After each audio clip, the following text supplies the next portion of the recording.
Yo, yo, yo, welcome, everyone.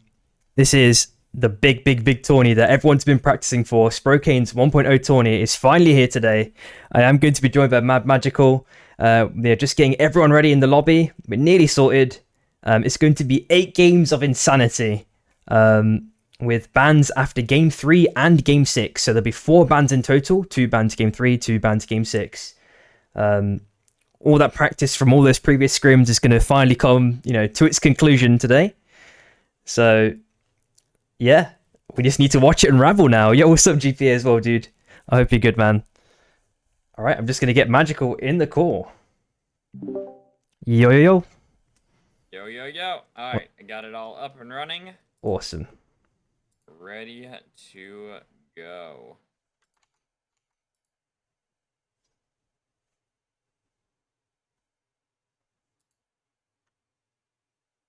I do feel so tired.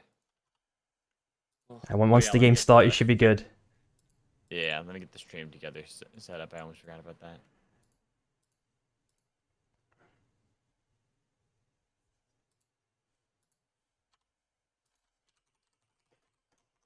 That's always the thing. Once the games are going, then everything, you get that energy. But, man, I did not sleep. My energy is at rock bottom right now. Nah, I know the feeling, man. I know the feeling. I've just had a coffee, so I'm trying to revitalize myself. But I think, yeah, as you mentioned, we get once you see them dropping out of that ship, that's it, man. Mm-hmm. It's go time. Exactly. Here we go. All right, I got the stream together started. Oh, perfect, dude. Alrighty. What's up? How's it going? Tired. Ooh. Boom, I think we're good. Are we ready to go? We are ready. To game 1. What is the storm shift we're going to have for game 1? It should be normal once... All right. I just need to check something. I think Azuna just messaged something to me. Oh, yeah, you can check now maybe in the EU Vive. It should be... Maybe you can access it now. Let me see. There it is. If not, I can post the pictures and text over to you. It's not really a big issue. I still don't see it. Yeah, all good. Okay. It's A-okay. Just gotta get these games started so that way we can be livened up. Yep. Any specific rules for this tournament? I don't believe... Well, I think there are rules of after games 3 and 6. Yeah. There'll be 2 bans each. There's going to be a total of 8 games played. Yep, So, I'm just pasting the rules over to you. Yeah, first 3 then banned. Next 3 then banned. Then last 2. So I think those are going to be the rules for the tournament. Yep. A lot of games to be played. Yeah, here we go. I know it. A lot of basic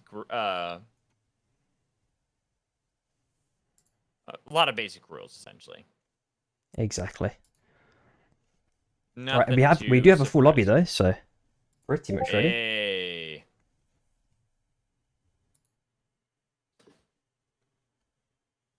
If we got a full lobby, the players are ready. Let us get rocking and rolling onto the breach.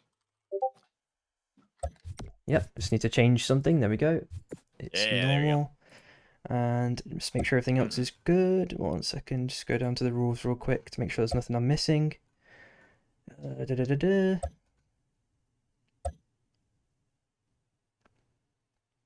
One thing,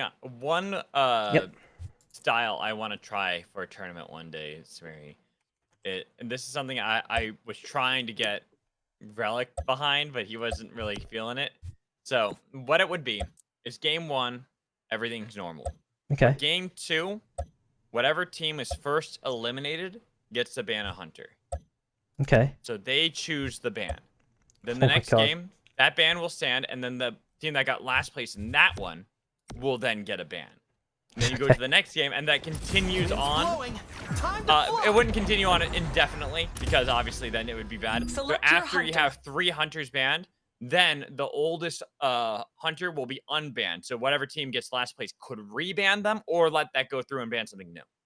Oh my god.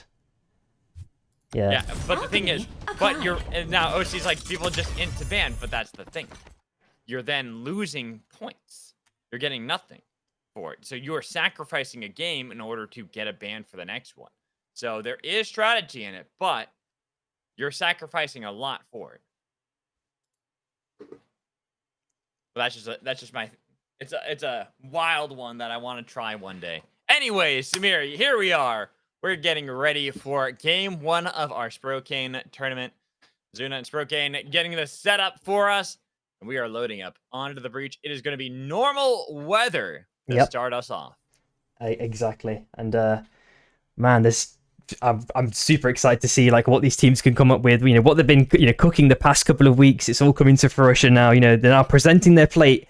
You know, it's like watching a MasterChef episode. You know, they're presenting it. You know what? You know, we're going to be the deciders. You know, really, of who's got the finest dish. Is it going to be Michelin star? You know, we're only going to find out as the games progress. But yep, we are straight into game 1, of course. Looking at this drop line, you know, what are you thinking? Whoa.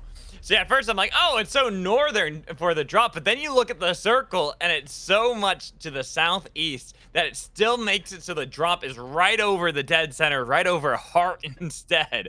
Very unusual drop that actually cuts off a normal drop that we tend to see, which discards the bait. People could go Dawn Cows, but there's some, definitely going to be some new strategies we're going to have to look at for this drop. Yep, there's a lot of concentration of teams in the kind of Prisma 4's area, and there's potential armors in Gridlock that's up for grabs as well, which is going to be, who is it in this case? Shy's, maybe Shy's free picking potentially. Picking up the Sky Shocks and then going down to the Gridlock. Yep, there we go. And Tom Kick's already found a pick as well to Shichi.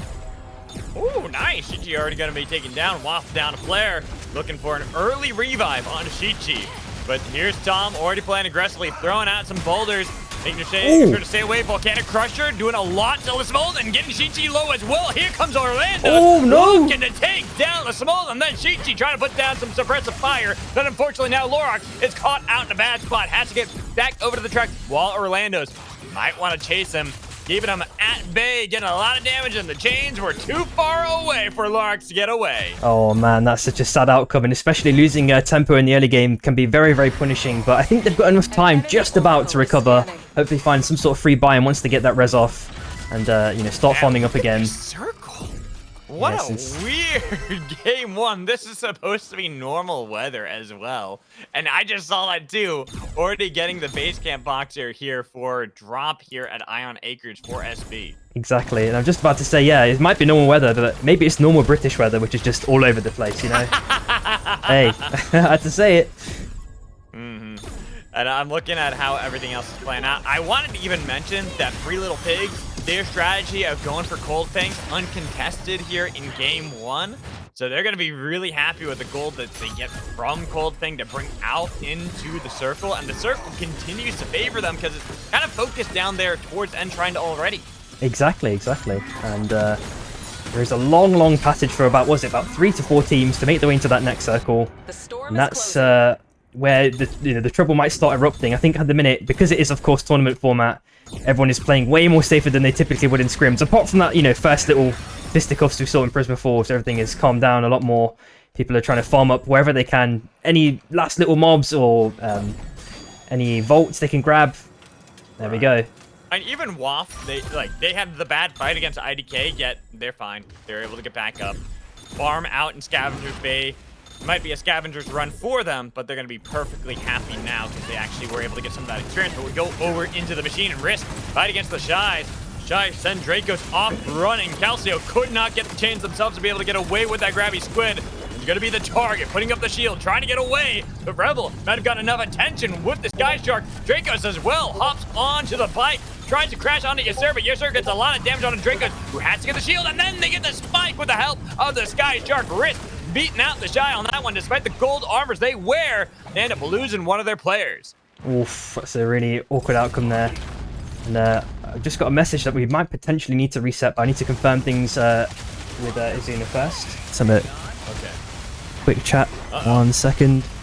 Trying to observe this while this is going on. You can carry on casting just while this is going on to confirm something. Sounds good, because IDK Rat had a little bit of a fight that ends up scattering away. People not quite sure if they wanted to fully go for it. Even Cookie's right there, despite being so low.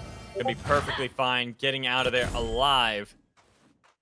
Really curious to see how the rest of the teams are going to move. Yeah, see if we are going to get the restart after all. Yep, it looks like it is going to be a restart, unfortunately. Yep. 1 second. Just need to tell everyone. So, just so we can tell people, oh, it's 3-star shops. Is that why? Ah, I see. Yep. All right, everybody. Our apologies. Mistakes do happen. It's all good. It's all good. We'll get it all squared away, all fixed up for everybody. There we go. It's all good. Hey, it happens.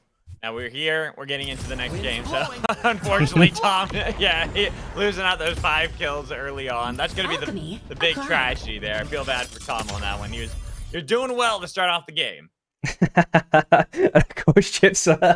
Yo, chill, dude. It's fine. It's fine. It's fine. It happens. It happens. Exactly. It happens. I mean, it got us warmed up right. We're raring to go now.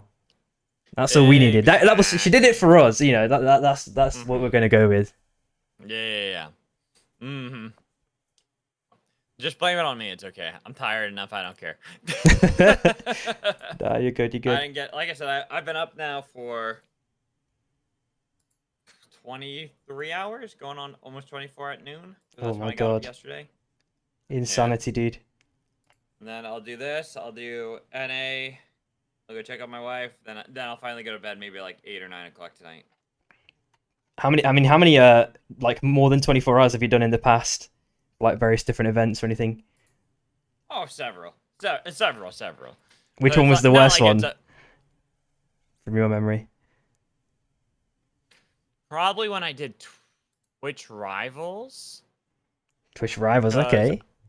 That was for League of Legends when I had to go up to like LA too, and I had to drive like 3 hours through traffic, do an event for 12 hours, then drive 3 hours back, and I couldn't sleep the night before, so I ended up being up for like 40 hours. Oh, when you can't sleep before, everything just becomes so problematic, dude.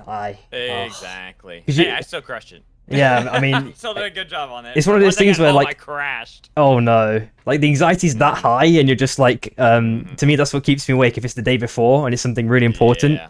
And then you're like, oh, all I want to be able to do is actually sleep, and it just doesn't happen, man. I hate it. But here we go, restarting game 1, and at least the storm decides it wants to be weird again. This time going up north for our normal weather. That's quite weird that we've had both our normal weather games, you know, where first one that was the mistake, getting here into the second one that still has this extremity that we're going towards and keeping teams focused. We have a lot of teams here in Emotech. We saw a lot of teams dropping kind of central as well around, I think, Ion Acres. Yeah, it's looking at overall, yeah, pretty much. Yep, big concentration. Of course, the RSK got this almost for free. IDK, WAF are relatively close to each other. Maybe a potential engagement here, but they've got Sky Shocks available. They've parked them out. So we need to see where they kind of rotate to afterwards. I will say, kind of surprised not to see 3 Little Pigs. Oh no, they did. There is someone down there. I was about to say, I'm surprised no one went down to the Cold Fang. They always do that no matter where Cold Fangs are, and they are actually going to do that. So we see that WAF, IDK, looks like they want to fight again early. Tom, even with the Volcanic Crusher to take down Lorok, saying, hey, I want my kill points back. And it's a deja vu, just like the last game that didn't really fully go through. We're finding one member of WAF already dead. Hook narrowly missing by Mech. And EV now have to potentially jump ship. Rat having their relics already, so EV gonna be under a lot of pressure, and that's why you can see that they're already trying to fall back as far as possible, knowing they're at that disadvantage. But this large abyss they have to deal with to try to get away, utilizing the jellyfish and then getting rid of them at the same time, so that way there's not going to be that chase on top of them. Yep, and at the same time, it looks like Sprocaine found himself dead. RSK probably jumped on him, and they obviously got all 3 armors, so they're looking really healthy so far. Circle Pulse going to the top right as well, so what? It's almost like it's mirrored from literally mirrored, dude. Holy. And it's so weird. Honing in on dawn caps this time. Again, supposedly normal weather, but this circle is anything but normal. Yep. And 3LP have done what they've always done in scrims practice, of course. They just kind of have one person farming it up, or sometimes they all go for the farm and kind of get it done a little bit faster. They've left their Akalinks to do the hard work. And, every once in a while, they'll kind of like decide who they want to send, if they want to all commit for it, or if they're just gonna be able to have that recall angle, get Akalinks to grab all that gold and then share it around later. Especially with the team staying in Mage Bog, kind of a risky starting spot for 3 Little Pigs. And you see right there that I thought for a second that EV might start encroaching onto their territory, but not gonna even try to see if they can go into that. Mage Bog being such an awkward position to find yourself in. Yep, and in less than a minute, I think a lot of team fighting is going to erupt very shortly. Once those Night 1 bosses do start spawning, MST Baroof is already split from the team with the Sky Shot going to the north-hand side. Trying to find some sort of pocket of space to maybe have his teammates back on him. And just on the train tracks as well, Shin in the bush. Shin is going to be spotted out, but SB, they had Dead Break right behind Gecko as well. But it's going to be onto the other side with a blast off on top of Crouch to take him down. The first casualty for EV as they escape, but it has alerted the Horde. We see JSP and we saw the Shies also there, kind of wanting to intervene onto SB, but everyone deciding to fall back. Yeah, it's such a, it's going to be a super crazy fight potentially here brewing between all of these different teams. We're seeing so many different colors. We've basically got a whole rainbow in Vein Grove. It looks like at the same time Crouch is still dead, so EV definitely want to find a res. Maybe a Sky Shark into Cobra or something along those lines, or maybe a long rotation round. In fact, there's a couple of different options to take. Time Cobras, it would be very risky to go for that. A little bit longer of a respawn on that one as well. Could go for one of the quicker ones, but they still are going to be in this awkward spot as we see JSB kind of escaping, but also not ducking away fully from SB, trying to see if they can bait him for the chase. Everybody kind of hanging out around Vein Grove, Kobayashi's, and looking at Charts of Fate as well. Shies, they've moved up into TSM territory. The possible fight there, well, we are honing in on this fight. IDK and WOP, they have been staring each other down even in our last game that we had to restart in order to get here. Seems these teams have something against one another. A nice slam from already over the wall, but it's going to be Orlando taking a lot of damage. Barely alive. Arcane Railgun, it misses, but Orlando, he's still getting tackled by Lasmolda. And now down one player, IDK, try to separate, look for a respawn beacon elsewhere. Yeah, it looks like a slight miscom there, or maybe a bit too much over-aggression. Orlando's got quite confident there, thinking he could take them on, and then they just completely collapsed on him, took him out. And it looks like Rat are also chilling in the bush at the moment. JSP might be the next victims. Oh, they got the squid dunk. Might be a big damage here. And they've got the dunk. Look at that play. Already on top of them. Another slam back. Oko tries to get away. Not going to be the target, though. They're looking for Francis. Trying to see if they can take down that Kingpin with a grabby onto the wall. But the crash in for the Sky Shark. Stay on their position. Have the overheat as well. Another grabby away from Francis, but can you get the slam back? They don't get it. It's Cookies to take them down. Yep, and at the same time, Abyssabrook was popped there as well, and Rebel's already been aggroed by the Cobra guards. Evie looking to make the way out through the train tracks on the bottom right-hand side on Magebog as well. Another fight looks to be brewing. Oh, a massive dunk there by Aiden this time, taking out Orlando's. Chin taking down Puertas. 2 members of Tier 1 are down, just 1 member left. So we need to... IDK right now are going to be in a bad spot as well, so they try to escape from 3 Little Pigs, but going back over to Zug Swag. Volcanic Crusher, but not getting the dunk, not at that threshold. Instead, it's going to be the dunk back onto the real ones, the first team out. And it would have been a really nice clip if he did have that, if you got enough HP to actually get the dunk. It would have been really clean, but kind of like a little 180 bait. But fortunately, that did not happen. And on the left-hand side, not quite. Yep, JSP are pretty split here. We're seeing a res in Cobras. They're going back into the zone very slowly. And all of those teams that were once at Vein Grove are now rotated up towards kind of Dawn-Cap's top left-hand side. RSK chilling on this mini-island. Look at that, man. There are a lot of teams here, Samiri. Like, a lot of teams. 1, 2, 3, 4, 5, 6, 7 teams, all in Dawn-Caps. There is all possibility that all hell breaks loose. One right there, Crouch, the first team in this 7-way standoff that is eliminated. EV are out, and now trying to see if they can get the push back. It's going to be Risk to try to take down Rat, but Rat are going to be scattered. They have to be careful. Adamark is not with the rest of the team, but it is going to be Risk on top of him. Wasn't able to get the grabby squid, so he's now far away back with the team. Everyone resets their position. Yeah, and just looking at the mirroring on the top side, it's super identical, super completely mirror pacing, it feels like, from all these teams, trying to make sure that, you know, no space is guaranteed from anyone on the outside of the circle. Yasuo also finds Blink at the same time. IDK and WAF with their kind of third boxing match round, it looks like, this time, and WAF are a bit battered here. No armors left as well.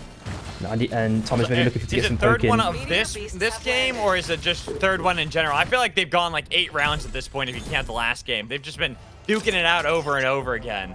Yeah. Insanity. Ooh, the Sir gonna get interrupted by Cask. Then on top of him, getting him low. No grabby that time from Baruch. Missing the grabby again. The elevation working out to Yasir, but guess what? You are now surrounded in the slam to take down Shiv. And you're looking at Sprocaine last alive. Looks like it's going to get this res off without issue. And Corrosion is there, potentially up for grabs for free, which is going to be potentially easy pickings. IDK and WAF again. Round 9 it might be this time, but Smold is maybe looking to try to get some farming just at the last second. And then maybe have a little fight with Tom Kick. Hoping to at least get something back against what seems to be their mortal enemies here in our Sprocaine Izuna tournament.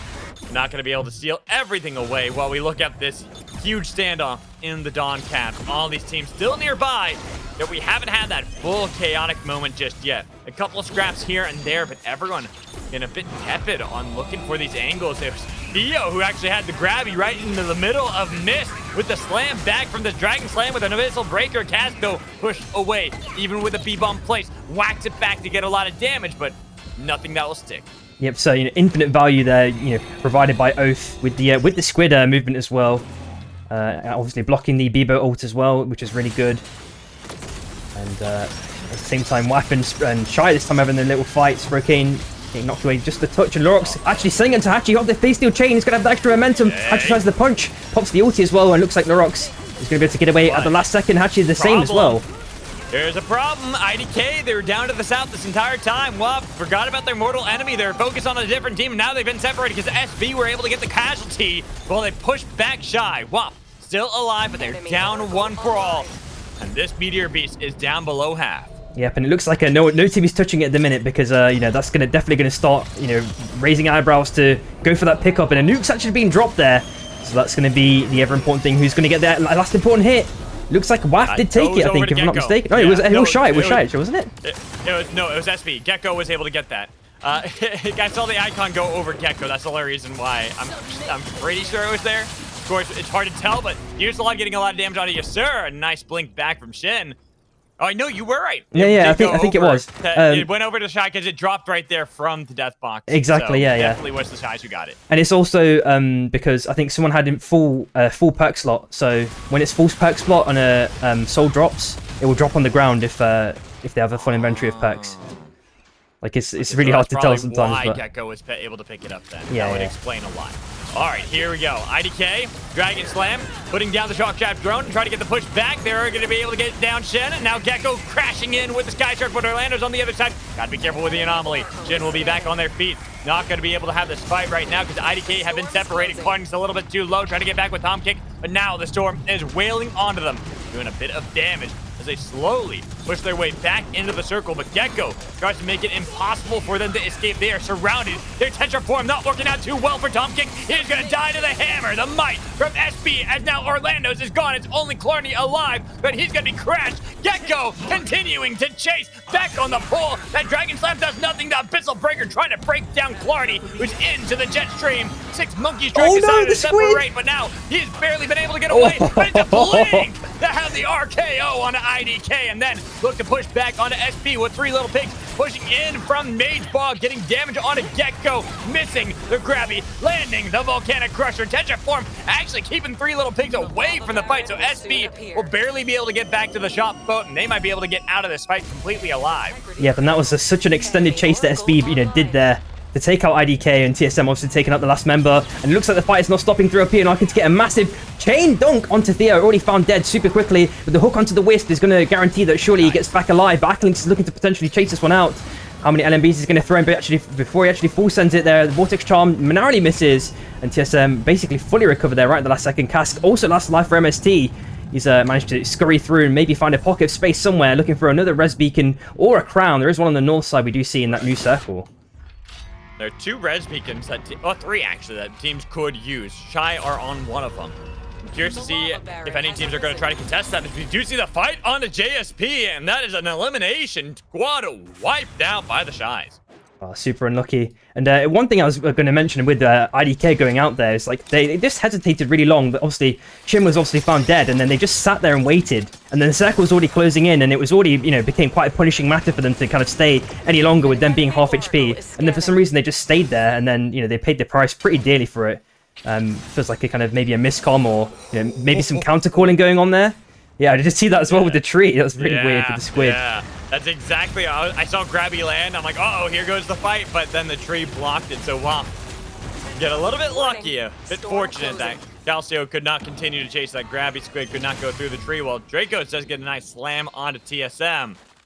They aren't in a position to punish just yet. With so many teams still alive, 8 squads ready to battle. We're getting it.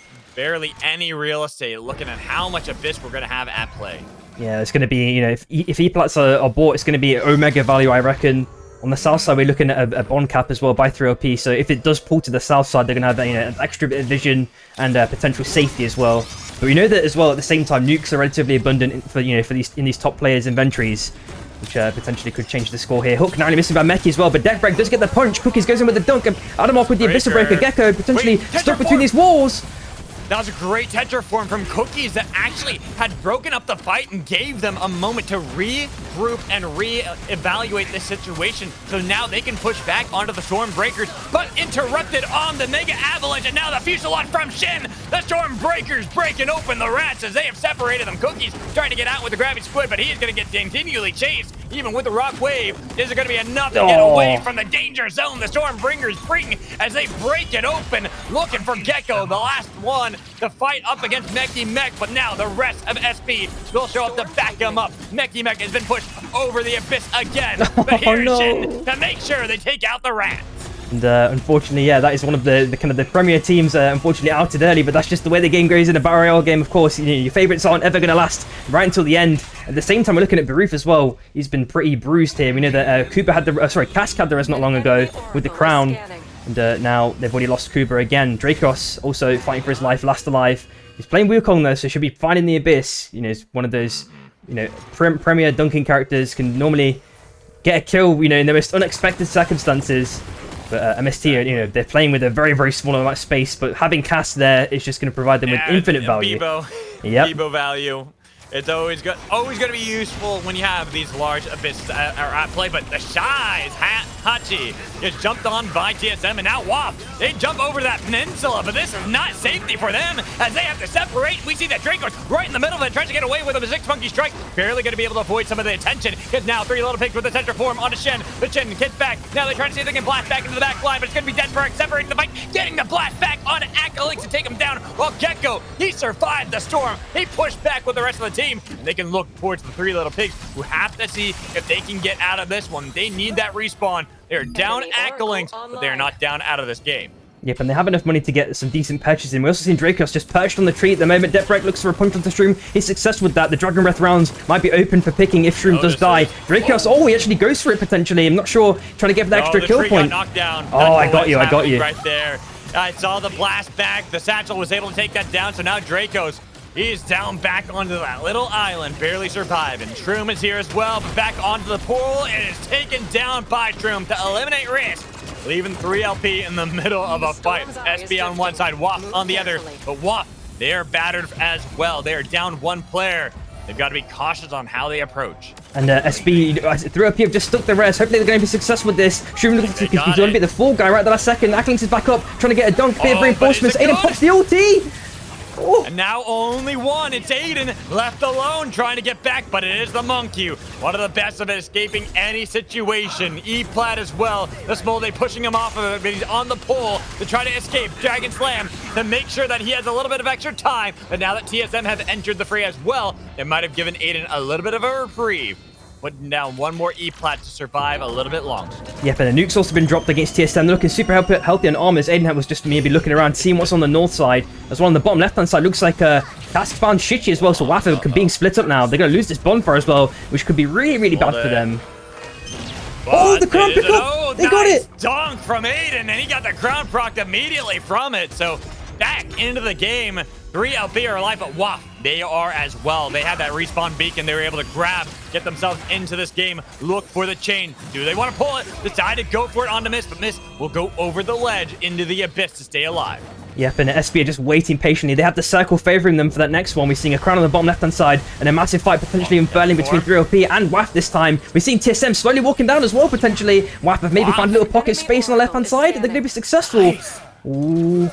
Very nice from them and how they're able to maneuver in this one. They were sandwiched between these two teams, yet they find that small angle. The problem is, just because you're out of one sandwich doesn't mean you're out of the entirety of the fight, because here's Mist on the other side on the WAF. They've taken down Chi. Well, 3LP, they are low. Another crown picked up. This time it's going to be Samuel to try to survive, and it's going to be the Volcanic Crusher back onto his head, taking away the crown. WAF are gone. Mist the next target with a Vortex Charm. Landing Tester Form to make sure that Mist will be taken down by 3LP. And now TSM are rotating to the upside. They're playing for the next circle kind of prematurely. It looks like SB were, considering lurking and actually diving onto 3LP right at the end there. But I think they've gone against it because they know that TSM have also rotated upwards. They want to kind of fight for prime space whenever available. TSM looking super strong on armors. Dragon Breath rounds now in possession of Blink as well. Looking really good. 3LP got to be the one team that's really on the outskirts. They have their base camp. They can grab that if they have enough to buy some E-plats, put them there, put the base camp over the abyss with the help of the jet stream.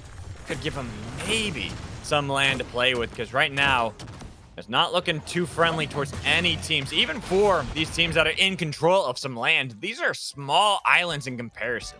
Yeah, exactly. And I just forgot to mention as well, somehow Shin has also got his own Dragon Breath round. So there's 2 in the game for these last 3 teams. And Aiden's already sent it in. He's gotten a decent chunk of damage onto Shin, taking him down to half HP. Gecko also had to jump ship, but cooldowns have been used now. TSM looking for a potential clean dive. The hook gets the connection. Oh, the hook.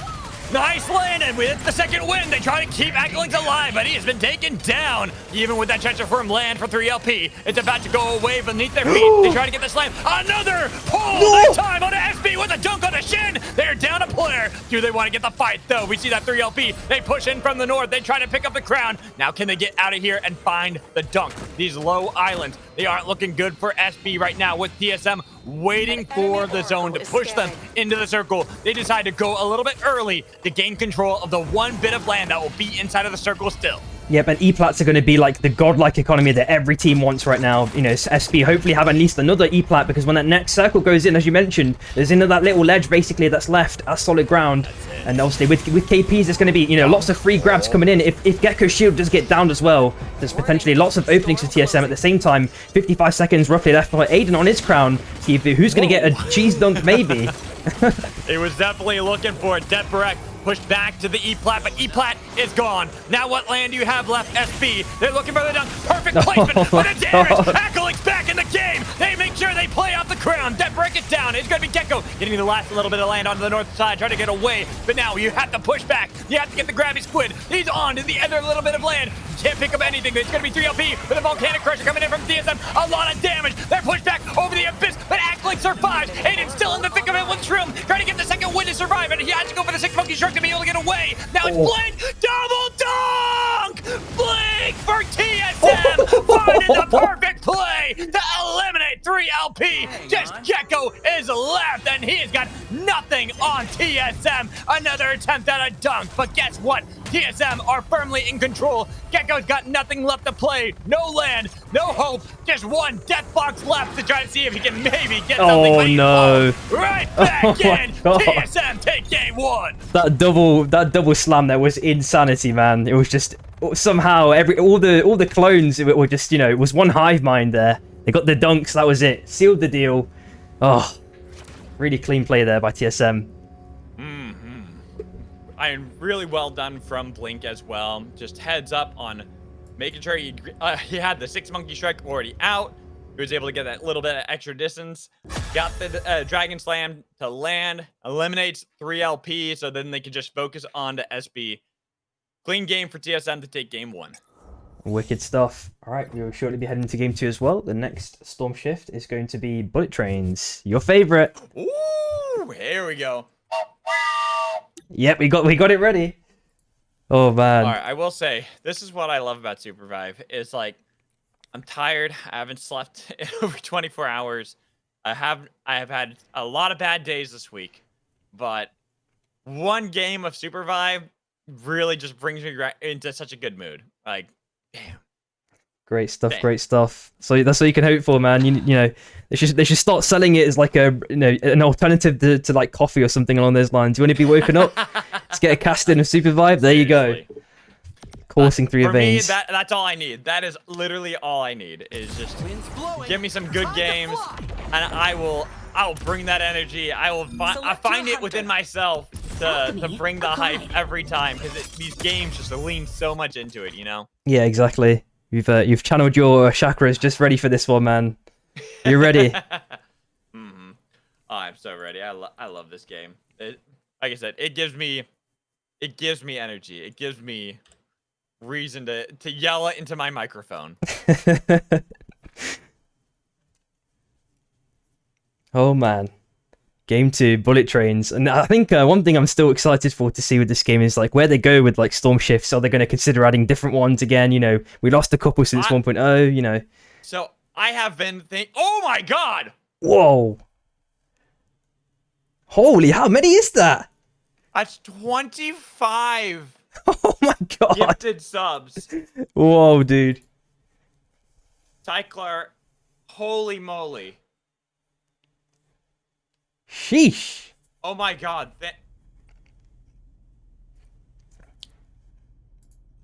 Amazing support there from your community, man. Holy. You got... Damn. We gotta get into this next game, but I am just left speechless. That is insane. You are amazing. Thank you so much for the 25 gifted subs. And damn, let's continue to bring the hype. It's Bullet Train time. So all aboard the hype train. Let's go, guys. I am ready for this. Let's go, let's go. And straight away, we're looking at this kind of drop line. There's not going to be any easy way to get towards gridlock, so we need to see how teams want to, you know, migrate towards their potential with Skyshock drops. At the same time, two teams potentially dropping on each other straight off the bat. Rat and IDK already. Cookies might already be caught out.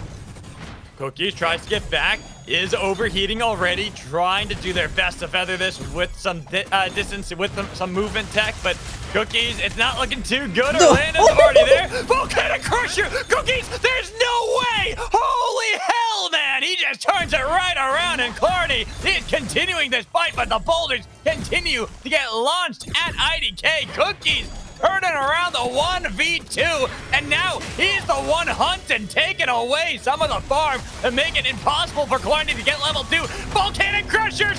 Cookies wins the 2v1, baby! I can't believe it, man, and I'm sure, like, I'm just checking the skin to make sure there's not, like, a carrot with a stick right dangling behind Cookies' back. Somehow managed to bait 2 members in and get 2 kills. That dunk at the end was insanity. You know, just turned around. It's like he didn't have a health bar. He didn't care what his health was. If he was 1 HP, he would have done the same action regardless, man. Insanity. Really good stuff to see.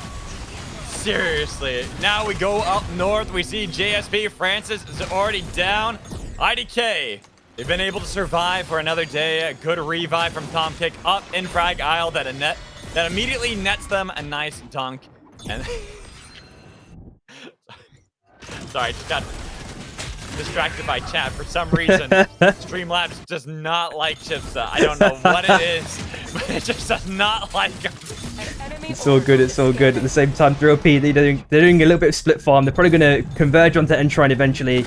I think maybe Aiden was just checking to get any last remnants from Skyrats before he maybe reunites with Shroom. At the same time, it looks like JSP have already rested as well, and Lurox is being chased away at the last second by Rat this time. Uh-oh. Circling around. Dashing back, but here comes Rat. They try to crash in onto his back, but he has been able to get back towards Lasmolda, who now crashes in, defending the position, then pushing back onto Rat, getting a lot of damage, but they still haven't got enough. Then the slam! Cookies actually taken down by Lasmolda instead. I know it's going to be Cookies time to shine once more, but instead, it's going to be Wop pushing back Rat. A respawn immediately going to be attempted on that bullet train. So even if they lose Adamark, they'll be back in the game. Yeah, very, very conveniently timed there. I think Meki was just looking at his clock and saying, yep, the train's about to arrive at this time. You know, once he saw Cookies die, instantly jumped ship. At the same time, looks like MST. Roof was trying to get some relic patches in along with the other 2 members on the top side, or just get some buys in. Maybe baiting Shine, in fact. And we are seeing Sprocaine on the KP as well this time. Interesting. interesting to see the changes, especially because after game 3, it'll be game 3, we'll have 2 bans. Expecting to see Wukong be one of them. I'm seeing a lot of Tetra, so I'm expecting that to be the second ban here after the 3. But of course, being only in game 2, not gonna really impact us not going into game 3 either. But a nice dunk from Tourney on a Blink.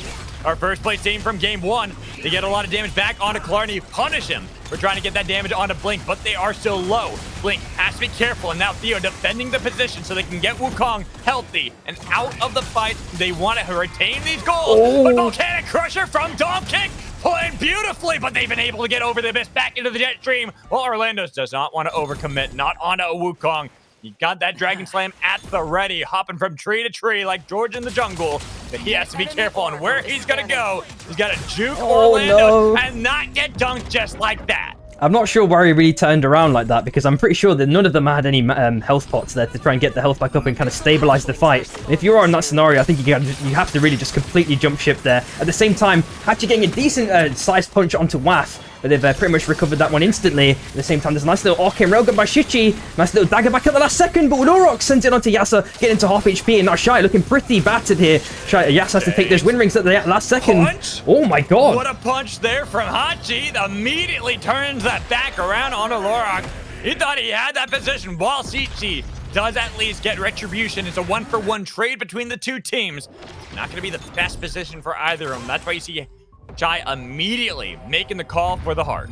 Yep, and just on the south side, Sprocaine is just making sure it's guarded well, well. They've actually stopped the boxers as well, which is extra irritating for Waff, and Shichi is looking to punish this one deeply, but he's been stunned and slug waved as well. Pops the ulti, 1 HP! Oh, the slug wave! Nice. Sorry, it's weird. But the damage from the burn from Shichi still made it a trade of 1-for-1. True. Hachi now trying to push back, trying to see if they can get the damage, while the Fusillade does a lot to Lesmolde, but he's been able to get over to the ring, but he didn't have enough health. An easy dunk secure. Well, Lurok's the last one left for Waff.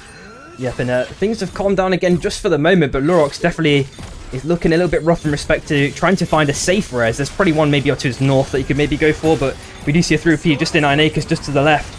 And we know that they're very aggressive chasers, or they can be the majority of the time. So, you know, if they do start hearing that res beacon go off, you know, it could be a fight erupting. At the same time, Rat and Shy, Yasa already with the defensive dagger. Mekimek misses the hook. Hachi with the punch connection. Oh, he gets the stun Abyssal Breaker. Has been insane with these punches, landing beautifully. But the Tetraform from Cookies to give land to Rat so they can get their escape back. And now they send the boulders at Sprocaine, but it's going to be Hachi with another punch. But Cookies was looking for the dunk. Unfortunately, his own land bit him in the butt, because he will fall.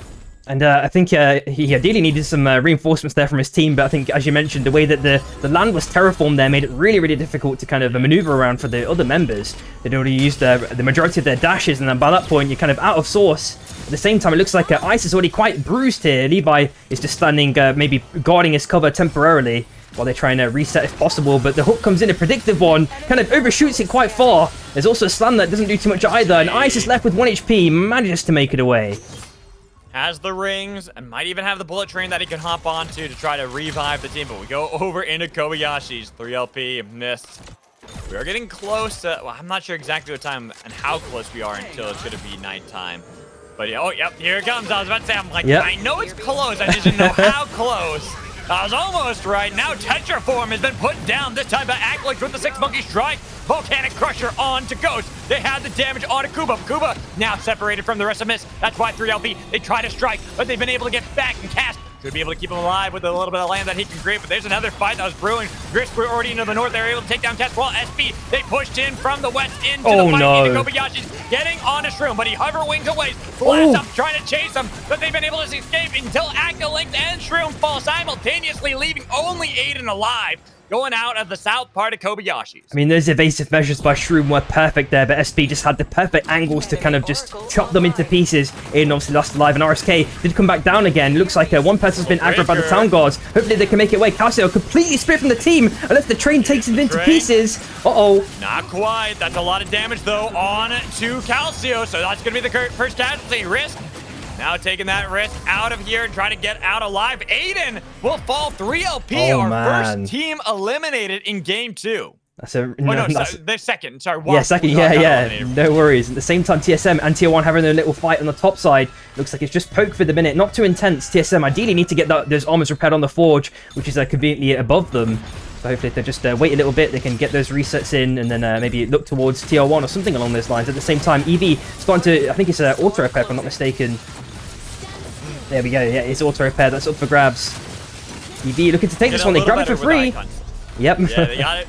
Got it pretty easy. SB a little bit late on stopping that, and we are looking at how this circle is. It is starting to get very, very crowded, Samiri. Yep, exactly. And we need to see if anyone takes any like crazy important train rotations around. You know, things are looking a bit dicey. We're looking at a nuke drop as well by Rebel, I think, just trying to make sure he can get a little bit of extra farmage right at the end. Very nicely done, I guess. Steals that away from Myth. Yeah. You're like, nah, I want that. I don't want you to have that. Probably a wise call to make sure they don't get level 11, but now the Guardian there, they try to go over, but that's that level 11 they were fearing. Have to be careful on how they fight against Mist this time around, because now being down 2 levels onto Calcio, 1 level on the other 2 players of Risk. They put down the Abyssal Breaker with the Summon Napalm. Did they send out the Tong, try to see if they can get onto the back line of Risk? The Risk haven't been able to defend for now. Do they have the E-Plats in their inventory to make sure they got the land?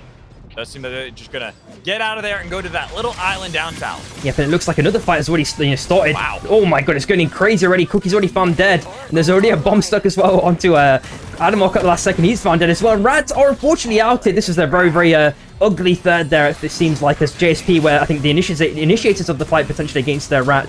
And then Shy were there just behind them, backstabbing. Oof, we know how it goes with their battle royals, of course. And Rat started off the game with a great play from Cookies, but exactly as you said. Battle Royales, they can turn on you so quickly, especially when there's very little space to work with. SB, kind of in a similar position. We saw how low Gecko was there. Does, I think, actually turn it around and make sure that he's going to be able to survive getting back towards Kobayashi's. Yep, very, very nicely done. Somehow Theo dices the world as well. Maybe in a train kill or something along those lines. Meep on his last legs, unfortunately, as well. Oh, early exit for our first place winners of game 1. So now going into game 2, it's really going to change up our standings, and it wouldn't be EU without it, right? EU always back and forth. Anybody can win any single game.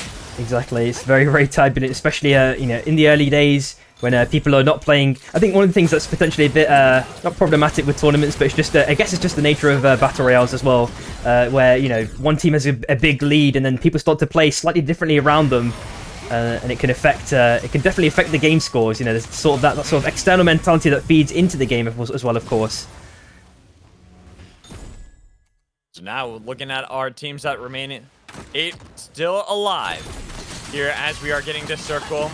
Getting a lot tighter, and SB, they've been back on their feet. They try to fight against SB and Shy, but Shy, they've been separated. Oh they try my to push god! Back and take down Debrick. Hachi winning the Bishop 1v1, but then getting taken down by Oko and the rest of JSP, leaving the Shys broken, battered, bruised, turned around, even with a fusillade from Yasser. He's been able to juke them all, getting right through their fingers. He might be able to survive, because then Risk trying to fight against JSP. Not going to be able to get it. Grabby does connect. Yasser fights with Francis. The slug wave doing some damage, but you got to be careful on the train. It's about to count down the tracks. Almost hits Yasser. Barely will miss. That was a very, very close call there, but looks like it's going to be a potential recovery for JSP as they've just reunited and they've just been forced off by ADK, so they're just playing between these small slithers of space that are still left between these 2 corrupted zones. SB trying to get some farming for the Ghost, and Shin sends it in very, very aggressively onto GSP. Let's see if anyone gets hooked here by Francis potentially. Otherwise, they are going to be running out of space.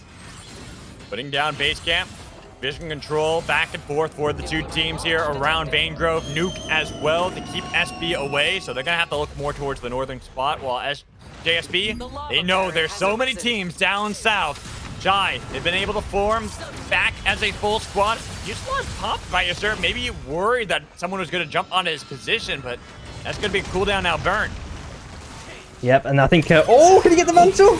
Just managed to survive by popping ulti. But he's alive. They actually turned it around on a Rebel. Train barely missing the real ones, but Calcio was there waiting for Dive to try to go back onto his position, but the rest of the real ones are still fighting against Dracos. They've got damage back onto him, but Zugzwang has been taken down, and now the Shies take down Calcio. Only one left for his JSP. They push in from the north to try to see if they can intervene. They're looking for the straggler. Dracos has been connected by the chains. He might be on the tree, but he has to dash away. Well, Zugzwang has been taken down by JSP. Oko was able to find him on the other side of the fight. Yep, and this is definitely, you know, definitely getting into like kind of Tourney territory. I'm definitely feeling it with game 2. You can see how all of these teams are really fighting hard over their, you know, their own specific territory. They're not letting anyone past. Even if anyone gets anywhere near close, you know, guns start blazing instantly. On the top side as well, we're seeing a lot of teams converging. EV and SP, they've got the high ground just for the moment, but EV are looking still mighty healthy on armors. So that's going to be an interesting fight, you know, as that continues to evolve. And Biruf is already trying to do a little bit of bullying against Ice. Got him to half HP already. Decent amount of damage, and the avalanche is also popped. But that's going to be a big cooldown that's outburned. That's why SB immediately pulled the trigger. But it's going to be a chilling finale. Separated on the north. Crouch, punch into the wall. Ooh. But he tries to go for his own blast up, missing onto Deperek. And Levi not getting any damage as well. The SB, they've been able to hold on until Mist coming from the north. Baroof taking down Shin. Abyssal Breaker on a Gecko, but he's got to push back EV. They got to be careful they don't get third party in this fight, even though they got the picks on SB. They're taking a little bit of damage. They've got Cass to take down Gecko. Only Deperek is alive, but EV, they were still here this entire time. And now they've separated Mist, but they don't want to go for it just yet. Punch from Crouch doesn't do enough on approved. Mist have been able to weather the storm and get back as a squad. And it looks like there's going to be a train res attempted by Deperek. He's running through about 50 different teams. Have to jump up at the last second. Goodness. He's maybe oh my god. Can he get away is the question. That's going to be a lot used already, looking for him. Blast up from Hachi. Now in the Bishop duel. Well, the real ones, they had one in the bush, but he's able to survive until Yes Sir shows up to take down Deperek. While Dracos now, the last one. Fusillade has been popped. Dragon Slam does nothing, does not connect. Six Monkey Strike to try to get away. Might have to evade everybody. The train barely missing Dracos as he gets back over to the respawn, but he has to hop from tree to tree, trying to escape from certain death that he finds himself in. And of course, the zone moves to the right side. This might be an opportune moment for him to try and stick the res. I think Shive also realized this, which is why we're seeing Hashi with the hover wing attack moving over with extreme rapid pace. Dracos is just trying to chill on the mountains whenever possible. But I think his time might be up very soon as Hachi's looking to get that chain stun in. The pad is also dropped, but he doesn't actually get onto it. Pops the car to get it broken and exploded. That might provide him with a bit more breathing room, but he's now in IDK's territory. Exactly. And right outside of that base camp, he knows it's there. And where the storm is, he should have been spotted right there by Orlando, so they know the monkey is nearby. As Krista has been taken down, so the real one's down one player. I think they only have the Wadi now left alive for the real ones. Boy, have a fight from EV, another chilling finale, but punted over the abyss. They're looking for the dunk with the grabby squid to make sure they connect onto him. Only Crouch is alive, and there's Wadi getting spotted out by JSP. But a lot of teams down to one player. Dracos being one of them as he tried to get away, but the Shy make sure that's not going to happen anymore. And we look over towards the northern part. There's a possible fight. As I saw Miss, there's a pull landing from Francis, but nobody was there to back him up. Tonk Tonk gonna scare away JSP back towards mainland. Yep, and on the south side of the last member, the train, he managed to get over at the last second. Can he keep avoiding these LMBs? Oh, unfortunately, Crouch is another casualty, should I say, for from Shy, I guess. And how many kills do they have now? They have so many, in fact. Well, they're like 13 or something like that, yeah.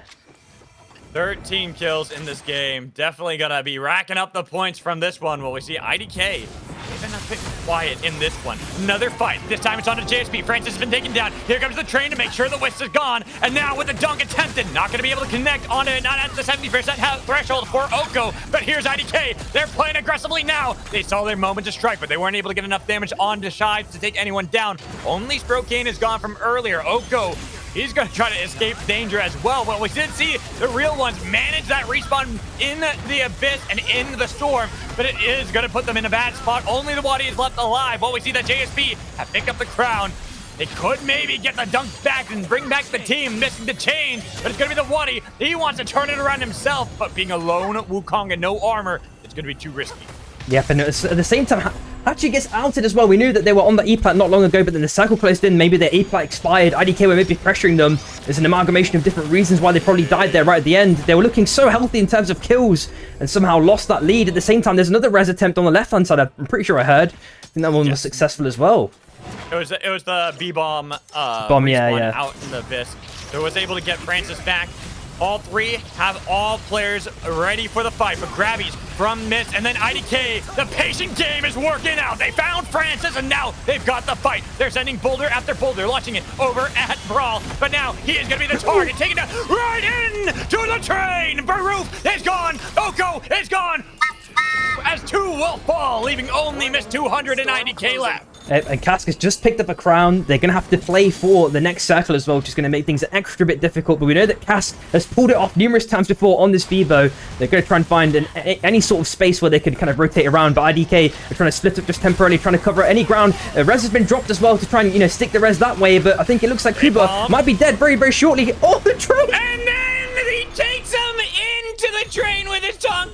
He dies for it and doesn't even get the kill. This is going to be a sad train whistle for you. It reminds me of something out of like SpongeBob or something. Oh my god. Like 3 days later, and it's just that. Exactly. It's just that one. It's just the sad train whistle end there. I know what the attempt was, but wasn't able to get off the Tonk in time to actually get the points for it. Oh man, oh man, oh man. But yep, that is IDK taking game number 2, of course. And I think it's one more game, if I'm not mistaken, before bans coming in. So just quickly update the scores. That's what's IDK. Oops. So we got one more game, then we'll have 2 bans, I believe, right? Wicked, yep. Yes, and then after 3 more games after that, then it'll be 2 more bans, and then we'll end with 2 more games after all of it is said and done. So quite a crazy way.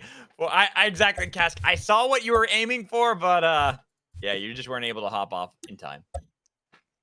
Awesome stuff. So the next one's going to be Unstable Portals. And as you said, yeah, there are going to be 2 bans just afterwards. I just need to double check the rules and make sure I'm not being silly here. Mm-hmm. Yeah, we'll just double check everything. And I just can't believe Cycler, absolute legend. 25 subs. Just damn. Yeah, we're good. Let's go. Yeah, that's really good. Really nice support there, man. Insane stuff. Like, I appreciate it. I appreciate it. Like, I love this community. And then subscribing for 3 months in advance. Ooh, nice one. My heart. It's too amazing. Oh, thank you so much. I appreciate it so much. You are the drop leader. Right. But I want to get into these games with you. Samir, I want to get this done and dusted so we can figure out our bans. I'm expecting it to be Wukong and Tetra. Those are looking like the most likely ones that we have. So I don't see any other way. Do you, Samiri? Nah, I'm pretty sure it's going to be that. I'm pretty sure you're right on the money right there. At the same time, I know that you're potentially casting, or you probably are casting the another tourney later on today. If you want to fill us in a little bit on what's going on with that one. So it's the Moonlit Battlegrounds training. Well, yeah, so Moonlit Battlegrounds training grounds. It's their thing to try to promote more players for NA. NA has been lacking a little bit, so they're trying to get some of these newer players, get them experience with players that have been in the community for a little bit longer. I've got to fix that because for some reason it keeps timing out. It keeps. We somehow found a way to tame Chipsa, man. All you have to do is just put the bot on him and he's good. I don't even know why. I didn't set any like restrictions for anything, so I don't know why it's doing that now. Unless I did update Streamlabs earlier, so I wonder if that messed something up. It's all good. It's all good. I just got Luca too. The bot's you catching them all, man. Let's get them all. God. Anyways, let's get into game 3 here. We have another weird circle here, like up towards the north, but then the drop is kind of keeping us over towards the west. Exactly. And of course, armors are abundant on Imotech. And then we have 2 teams dropping on it, not too far from each other. It's Shy this time in RSK. We know that RSK typically go for armors, so we need to see who gets those ever important armor picks right off the bat. Calcio finding one. Same with Yasser, Sprocaine with their tier 2. not too bad. And at the same time, it looks like Lorox finds Blink straight away. Super early fights are happening in numerous areas, it feels like. And, you know, that one on Imatech is probably going to bubble up again in no time, I reckon. Yeah, so that's like... I was trying to also figure out the bot stuff so I could figure out why it keeps targeting Chips and then Luca after that. I'll figure it out after this, guys. No worries. Let's get into this game because we got to look at what's been going on because there are a lot of fights already happening. We see, as you were talking about, Smeary, teams looking to butt heads. Yeah, triple armor up right there, looking really nice. And then looking over how the circle is then going to pull us back towards the east. Very odd, honing in on Academy. We've gotten some interesting circles. Waf and EV do battle early, but EV, despite their level advantage, they're not looking so good. Arcane Railgun trying to chip at their health bars, and now they're playing aggressively. Almost were able to find the sun on a crouch, but it's going to be Lorox who's looking for his own dunk.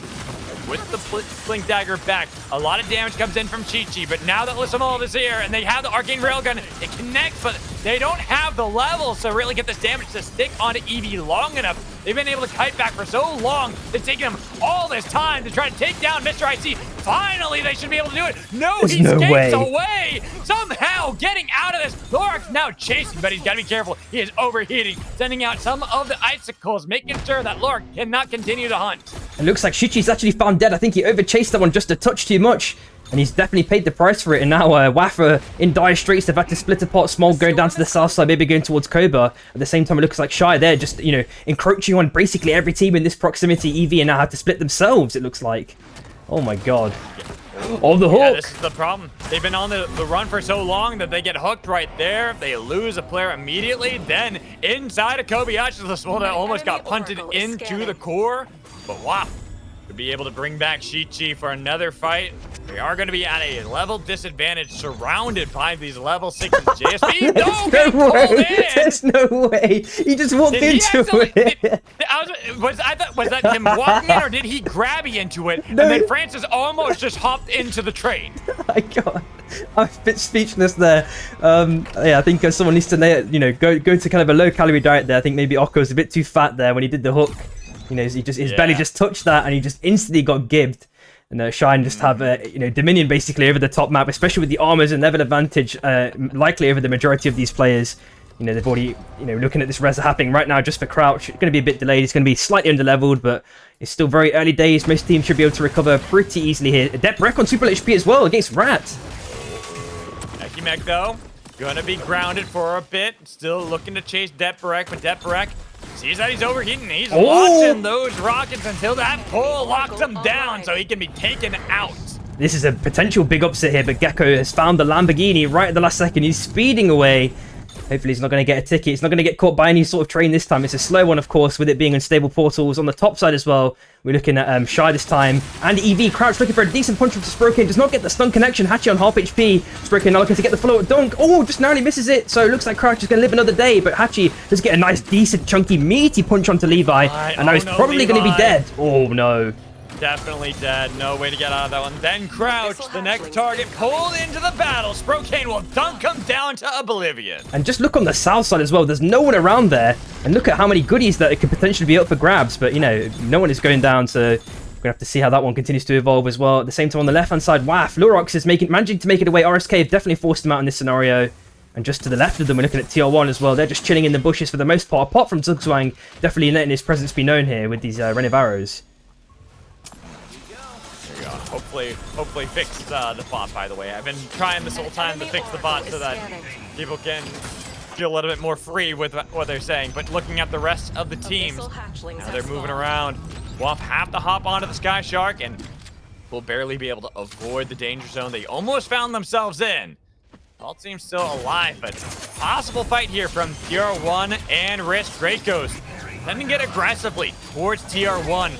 having only the 1 tier 3 armor. There's the double dunk onto them. Talsteel's golden armor's been broken. Draco's taken down pretty low, but he hops onto his pole while the Wadi looking for his own slam. That damage into the backline, but nobody was there to punish. That's why Draco's healed back up enough. And even though Wadi with another slam, this time he does finally get retribution, taking down the opposing monkey. They've got the fight against Risk. They've only got Rebel to deal with, and Rebel has to go over to the Abyss to try to get away, but Wadi wants to chase this so far on to Bebo, but Bebo is going to be tricky, and he will be able to escape.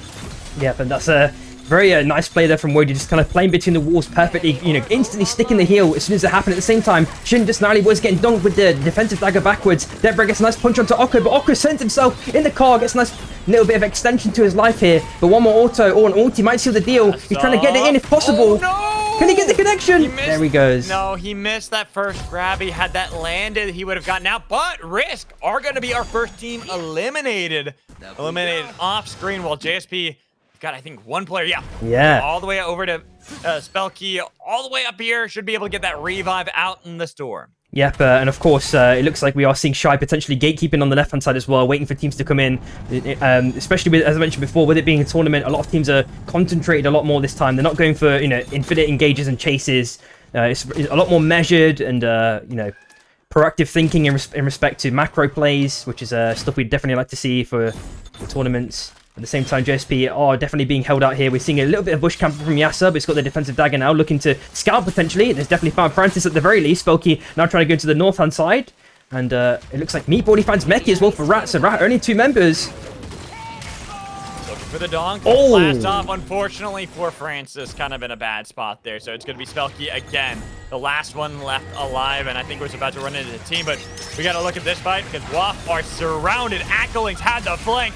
Then it's going to be the real ones that get eliminated while the fight against WAF has been separated. It's going to be Lorx taking down Shroom. A big target now gone. They look to see if they can turn onto the Tetra, making sure there's no way for Accolings to get out alive. It's only going to be Aiden who's able to get into Academy. And then the fight from EV onto the Storm at Breakers will break down Crouch with the help of the Sky Shark. And, never has it felt more like kryptonite for his Death player to have a anti-heal placed on you so perfectly there, and he's in an isolated position too. He just completely screwed over Shroom's game plan there to try and pop the ulti to give himself an extra bit of breathing room, which did leave it just being Acolink's last alive now. Now we're looking at SB applying a little bit of pressure to MST. They've already lost Calv, so they're only just a 2-member team at the minute, and their group is just trying to hold the ground for a temporary little bit of amount of time, and now he's trying to reunite with Kuba. Looks like they're going to be okay in this scenario, unless SB want to continue this chase, which Shin is already doing.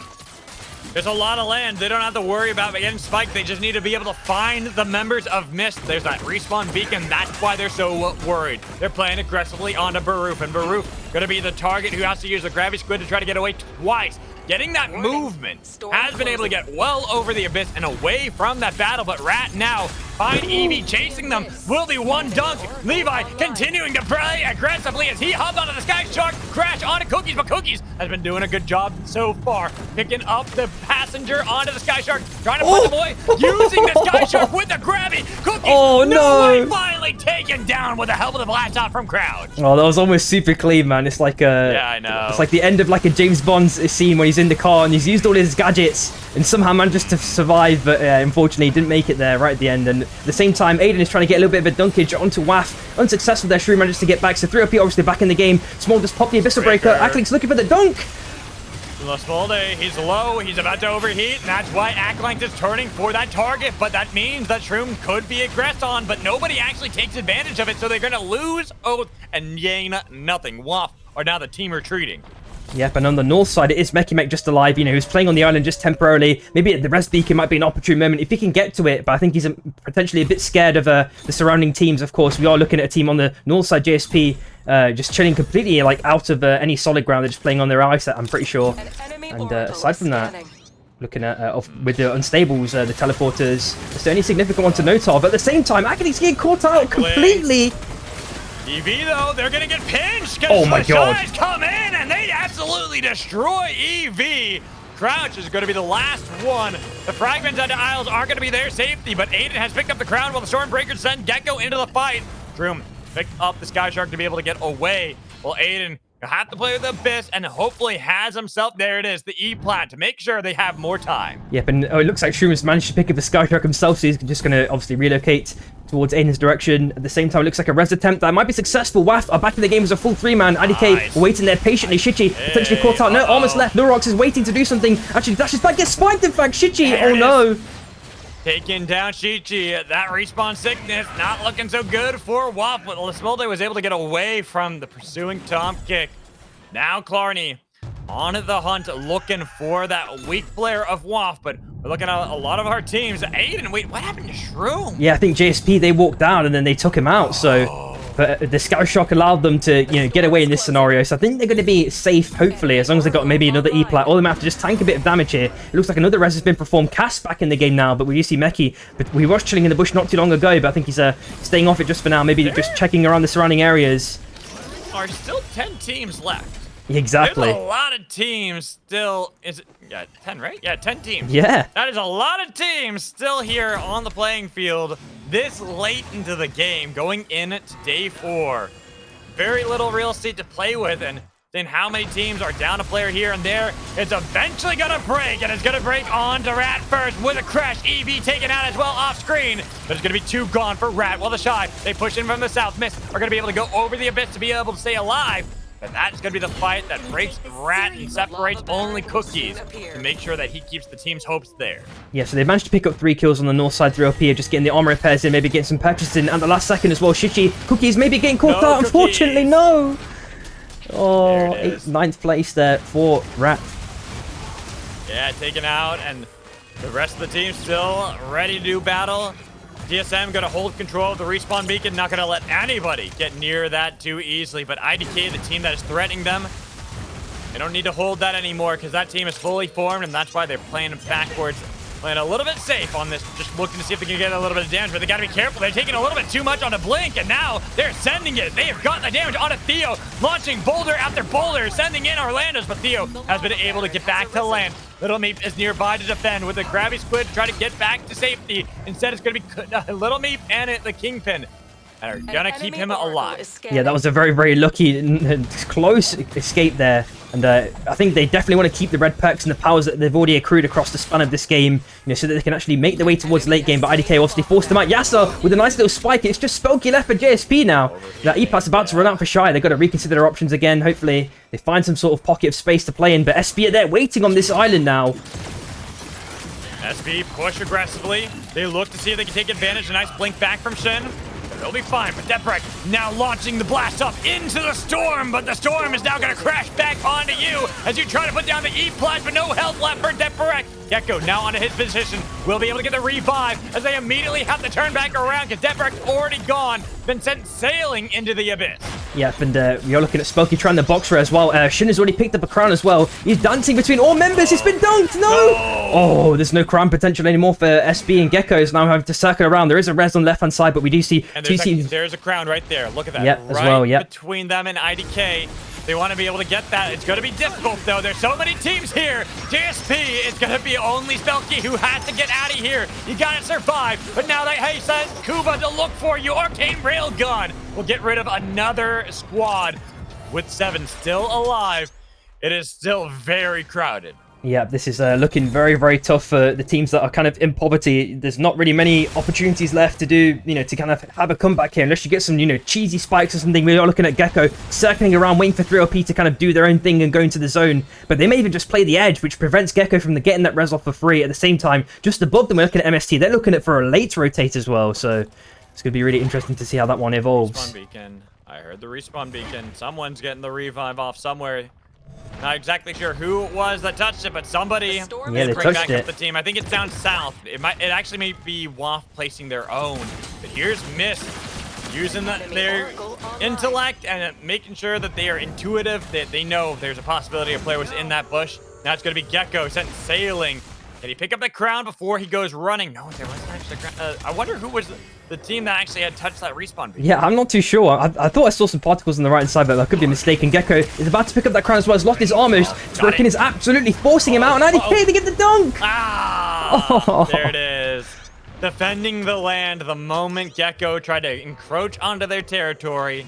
So now down to 6 squads as it is Shy who find themselves in the middle of everything, and they're stuck in the middle with too many teams. How do they get out of this one? By the skin of their teeth, that's how. Somehow, but even there with the spike from Orlando's from downtown with help out from Kuba. That was so illegal at the last second, and somehow IDK didn't apply even more pressure. The dunk attempt by Lurox, but of course with the dunk changes, Yasser is definitely going to make it out alive, unscathed pretty much. They don't have enough for a crown either, so they're going to have to have some sort of other play in mind to maybe get Hachi back alive.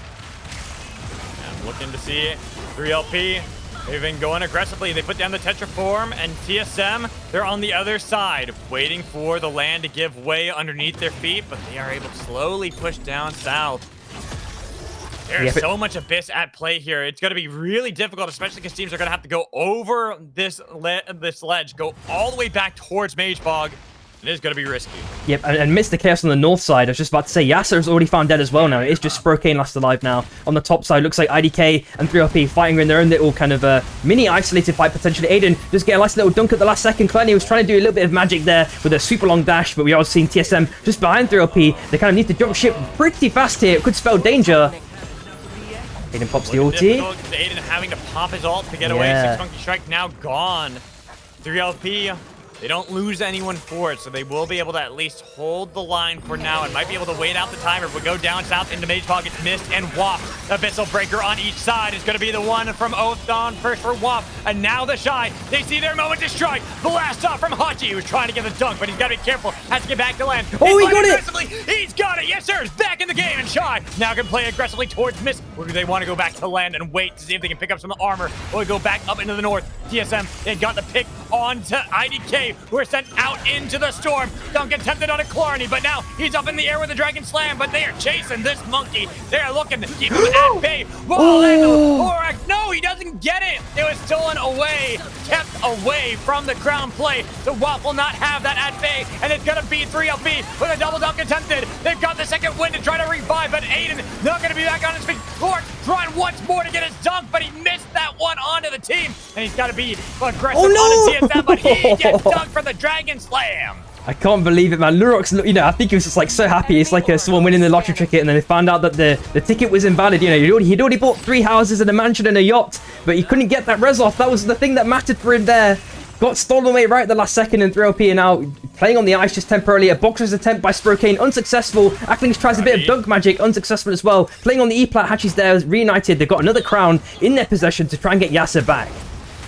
And they pull it off again. They've got the damage on a shroom. The dunk from Sprocaine, but not the kill for Hachi. They needed that assist if they wanted to bring back the team. The dunk instead! Give me, says the 3 little pigs. They're greedy in this game. It's only Sprocaine left alive. Well, 3LP, they're not quite out of this fight. Oh, no. Put down the dunk on the other side. Sprocaine's out, the Shy are gone. While TSM could not stop the 3 little pigs. Dragon Slams everywhere, but still, they hold the line. They've got land. They can push back into the circle, but look at who holds the Mage Bog right now. It's Mist. They see TSM. The nuke has been launched at them. They've got the Tonk on a Theo, but it's not going to be the gravity to get away. It's going to be the fight with a broken shield on the other side. They take down Baru. They've got damage back. TSM, they hold themselves strong. They pull back in Baru. They're going to stomp that with ball. 3LP, they look for the broken team. They see Mist as the easy target. Kuba is going to be the one they look for first with a rock wave, but they have been separated. Now TSM, they strike last. They want the fight afterwards, but the damage on a Kuba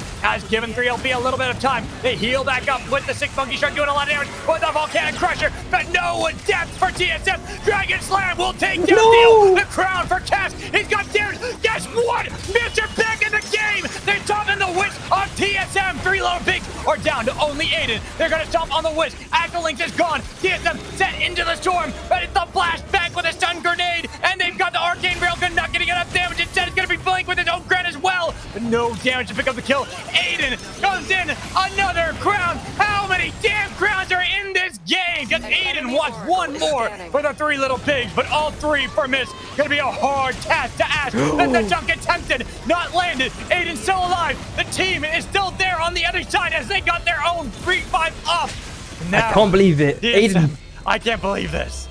How's he making it out of this? He needs to get enough HP to make sure he doesn't get dunked again. He managed to just skirt on the walls right at the last second, and Cask is trying to get the ever-important, LMB onto him. He's playing it just on the edge of the zone. He's got a little bit of protection from the fan. You could maybe argue.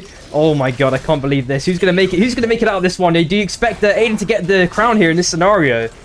You can't keep getting away with this. It's illegal, right? Getting away with this. It is incredibly illegal. He's gotten this too many damn times. 30 seconds are left on the clock. He's got another fan to put down, but eventually something's got to give. The Storm now is going to force him into the fight. TSM have been waiting. Now 20 on the clock. Tonk drags out TSM into the Storm. One's out of there. They don't have that tank. He tried to grab the in, but he's been batted away. Kept that to me. Now 10 seconds. I'm looking at Aiden. Aiden's still alive. He's been grounded. Can they stop the monkey in time? Can they get rid of the three little pigs? Nothing seems to be able to take down this house. It ain't made out of cards. It's made out of concrete. As they're back, another crown picked up with another respawn. How many times are these damn teams gonna keep respawning this hook, though. here? Another pull has landed. Another death for Ackling. Another fight for TSM with the Tonk that separates them as they take down Theo. But guess what? The teams are not all gone. The three still stand. Blink finally gone. It's only one left, but Theo should be revived as they're looking to see if they can get the push back with a second win to help Aiden get himself back. Another pull has landed. Miss have been separated. Volcanic Crusher with the Dragon Slave. Cask is gone. Mitts are struggling. They're down to one player. Vortex Charm to land. A team finally gonna fall. Miss are the team that are eliminated out of the three little pigs. TSM, crown after crown, respawn after respawn. They have been able to make it to the top two here, and now they've got one more fight left in them. More boulders are getting launched, but TSM have been able to weather the storm once more. Yep, and it looks like, how many red perks? That's 4 red perks. Right at the end there, Insanity. And we've seen a Vortex Charm doesn't get a connection as well. Abyssal Breaker has popped. Decent amount of damage, maybe already kind of negated by Shroom's ulti. And the healing is coming out continuously. But one person's caught out in this scenario. Uh-oh. They got the dunk. They've got the damage. It's on to Oath. He tried to grab his way out of there with the slam from Kingpin, trying to make sure that Oath can respawn and re-heal. Another slam, but now with the Tetra playing aggressively, maybe a little bit too much because they missed the Vortex Charm. As these two from TSM, how do they do it? They got the pull, but it's the monkey you pulled, not the one you wanted. He has to get back with the rest of the team, but now they can play aggressively. Slam on the Meep, slam on the Theo, as the three little pigs will claw this victory. My god, how Aiden managed to live there that whole time was insane. And as well as that Meep with Vibe Infuser, I don't know if you saw it, or maybe about 2 fights before this one, he managed to escape with a slither of HP, and the Vibe Infuser just paid infinite dividends to that health bar. He just got it back up pretty much, so, basically for free. Oh my god, it was insane. And the reses, the consistent reses happening over and over and over again. Oh my god, insanity for this last circle. That is game 3, though, going to 3LP. Wild. I have never seen an end game like that with that many respawns, that many crown plays that just constantly reset the fight over and over and over again. Oh my god.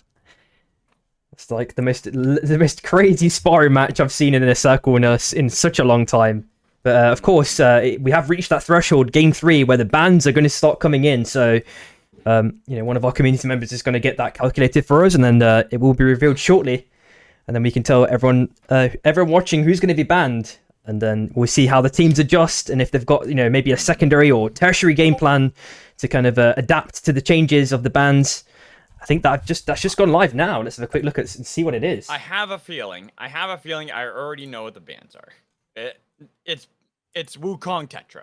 Like, I don't see any way it's not those two. It's Oath and Wukong, surprisingly. Oath, really? Oath beat out Tetra. Yeah. That is a little surprising to me because there were a lot of Oaths, but I thought Tetra would have beat him out barely in this one. Then we'd have more Oath going into the next part, and then Oath would get banned after that. But okay, all Crazy right. stuff. All right.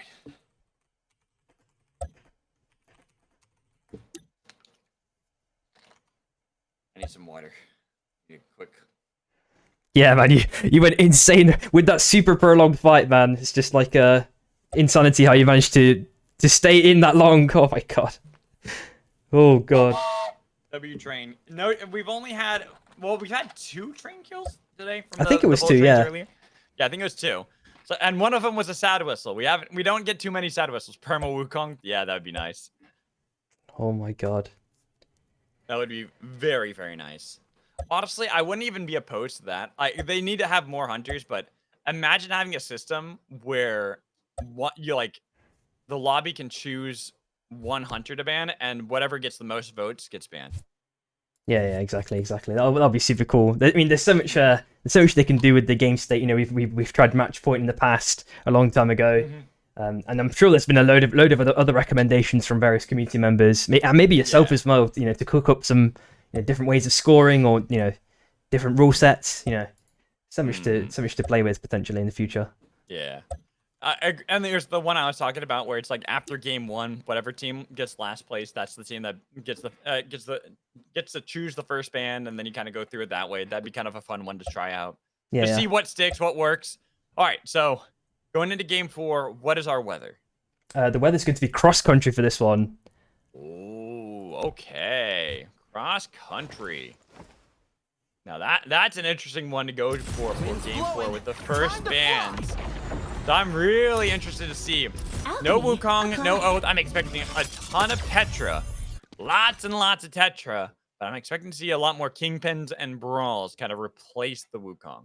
Yeah, exactly. And I think where teams really push to their limits is going to be after game 6, of course, when 2 more bans come in, and at that point potentially whole comps can be eradicated at that point, and people have to really dig deep and find out if they've got the effort to put in for a second sort of comp or some sort of other diversification in their strategy, because obviously with characters sometimes you can play for a macro play style overall with a certain comp, but once that comp is gone, you're gonna have to maybe switch it up and do something completely different. Maybe even have a different drop playstyle, different level of aggression. It's really interesting to see how teams are going to adapt. I'm really curious too. I feel like that one's going to be the most interesting because I think that's where we'll see a lot of like hunters that we normally would never see, such as the Mercury that we just had released recently. That could actually start popping up because you're not as afraid of a lot of the dunkers. Yeah. You need something that's more backline. Then we can see more Felix to kind of see if they can fix that as well to get rid of some of the healing. Here we go, though. Into game 4, we get to see what is kind of replaced, and it is kind of all over the place, and surprising to see not as much Tetra as I thought we'd see. I think there's only like 3 teams that had Tetra. 1, 2, 3, 4. Yeah, 4. It's just 4. Yeah. 4. I was close. Yeah, not far. A quick glance, I almost got that perfect. Great stuff. All right, so just looking at the teams, we've seen Meep on Ghost as well. Instead, that's a bit of a diversification there. Shy basically remained the same. SB, we've seen Gecko going on to KP, of course. He's typically the front shield for SB, and he's obviously changed up now. Adamark on the Phoenix as well. Definitely seeing a nice return there. And already a potential mini chase here between IDK and WAF this time. They've gone maybe they're separate ways. It looks like Smalt was pretty damaged at the end of that one, but they're going to make it out. Luca had a really good point in chat saying no Oath, Krista time. We are seeing a lot of teams picking up on that as well. Seeing a lot more Krista play. Exactly, Shiv, I think it's kind of like been the big one as well. Shiv, Kingpin, feel like the 2 hunters. Then Bishop, I think is kind of up there too. It's all over the place, which I really like. This is where it's more interesting. It feels like the hunter selection is a little bit more all over the place than we typically see just from taking away Wukong and Oath. Exactly. It does open up a lot of possibilities. At the same time, 3OP, they've tried the same strats they've always done. It looks like Akalinks might be the guinea pig here, going in, just finding out if it's going to be safe enough to get a full back in just in time. So they're going to have that the silence just temporarily, that hopefully Shroom. He's level 6 though. They've got the level advantage in a significant way once Aiden does come back, which I'm assuming he will do. There he is. He's back, and they're a full 3-man now. TSM is still level 3. They've got a little bit of gold though from those chests, but 3OP are aggressively making their way forward. The hook misses.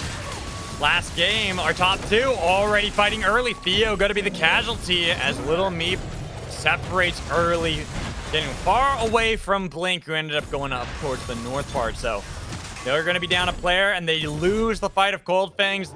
3 Little Pigs, that is their domain, and they rule it with an iron fist. As we see Tom Kick attempting the Volcanic Crusher, but sadly barely missing that threshold. Yep, they haven't bought the they didn't get the purchase in for any squid, so once Tom had used his dunk, I think he was just out of options. They got him into combustion state pretty much instantly, and there goes the spike, of course. On the top right hand side as well, we're seeing MST just slowly getting that form in as well. We're seeing some pickups coming in finally for the relics. Shy just waiting as well. They're just getting their relic purchases in, so they're going to be pretty well equipped for that. There's important night 1 bosses. Continue the snowball, of course. The storm is closing. Let's see how the other teams Looking are at faring. the rest of our teams and seeing where everyone is placed right now and being cross country, despite it being all the way here, just shy of mana coils and end shrine for our first circle. You can see those late game circles really take us all across the map. Missed. See on the kill feed, getting battered and beaten up. Wow. Bad. Eliminated already from 3rd now, all the way to 1st eliminated here in game 4. Insanity. I was not expecting MST. They're typically a decent team. They can normally get good placement and even win for sure. But that's definitely a stinker for them. Something definitely went wrong there. We need to watch that back potentially from their POV to see what happened. At the same time, IDK is slowly collapsing in onto 3LP, and they are temporarily split. Aiden has a nice armor pickup though, and same with Akalinks as well, looking relatively healthy. The 2 goals. Aiden on the base camp, but he's going to be chased away. IDK, do you really want this fight? I don't know if you do, because it is going to be a tough one with the double golds. Akalinks taking only a little bit of damage. Shroom now with a gold as well, so 3 gold strong. Already sending in Aiden, but beautiful volcanic crush that forced Aiden away so quickly. So they good turn for this shift. See how low they are. Clarny landing those arrows, just needs 1 more, but Akalinks and Shroom chase away Orlando's. Well, Tom Kick will grab the base camp. Orlando's completely separated from the rest of the team. They're going to Zephyr in aggressively onto Orlando's, knowing this is their time to look for that play. But Orlando's has been able to successfully kite away from 3LP. Blarney, Tom Kick now joined back, and that's going to be a place down anomaly to try to get into the catacombs away from IDK, while Shroom barely missing the vortex, but the dunk from Tom Kick getting Shroom so low. 1 punt of a boulder from Akalinks taking down Tom Kick while they're trying to revive. Might be able to get back their Tetra, but they are now low for IDK. Oh, and it's such a shame that Aiden kind of full sent himself in and he got super low HP. I think if they had him as reinforcements in that scenario, they would have been able to fully collapse on that on that first kill there right at the start. Super unfortunate outcome there, but something that they can maybe look to rehearse for the next tournament or something along those lines. Hopefully, at the same time as well, looking at Dragon Breath rounds for the night 1, and on the top left-hand side, might be some trouble brewing here potentially between RSK, just above them, JSP. It looks like they've just jumped ship between each other. Oh my god. Endless action. Yeah, just having a lot of early fights, and we tend to get a lot of those early skirmishes where one player falls, but the rest of the team gets out, or even if 2 do, someone's still able to get out alive. But the fact that we've already lost a team, and now we're looking at how the teams are kind of getting forced into these really maze-like labyrinths around mana coils, and even further down towards catacombs, the circle continuing to drag these teams all the way down to the southwest. Yeah, but we've got to hope that, if there was running shoes in this game, that all teams have bought them, but, the equivalent of that really in this game is actually going to be, have they got the macro skills to kind of constantly adapt to those, extreme circle pools, because that's going to be, the deciding factor, I feel like, once that circle becomes small enough that there's going to be consistent contact between all of these teams. At the same time, we're looking at Rat. They've just got, they have the bomb cap, they have territory over Enshrine, and they're just maybe looking to force out WAF. I think Lurox is trying to wait for that Guardian to spawn, but Rat, still have Dominion over it. They're going to be chilling this scenario. 3OP also walking down now onto IDK again for round 2, it looks like.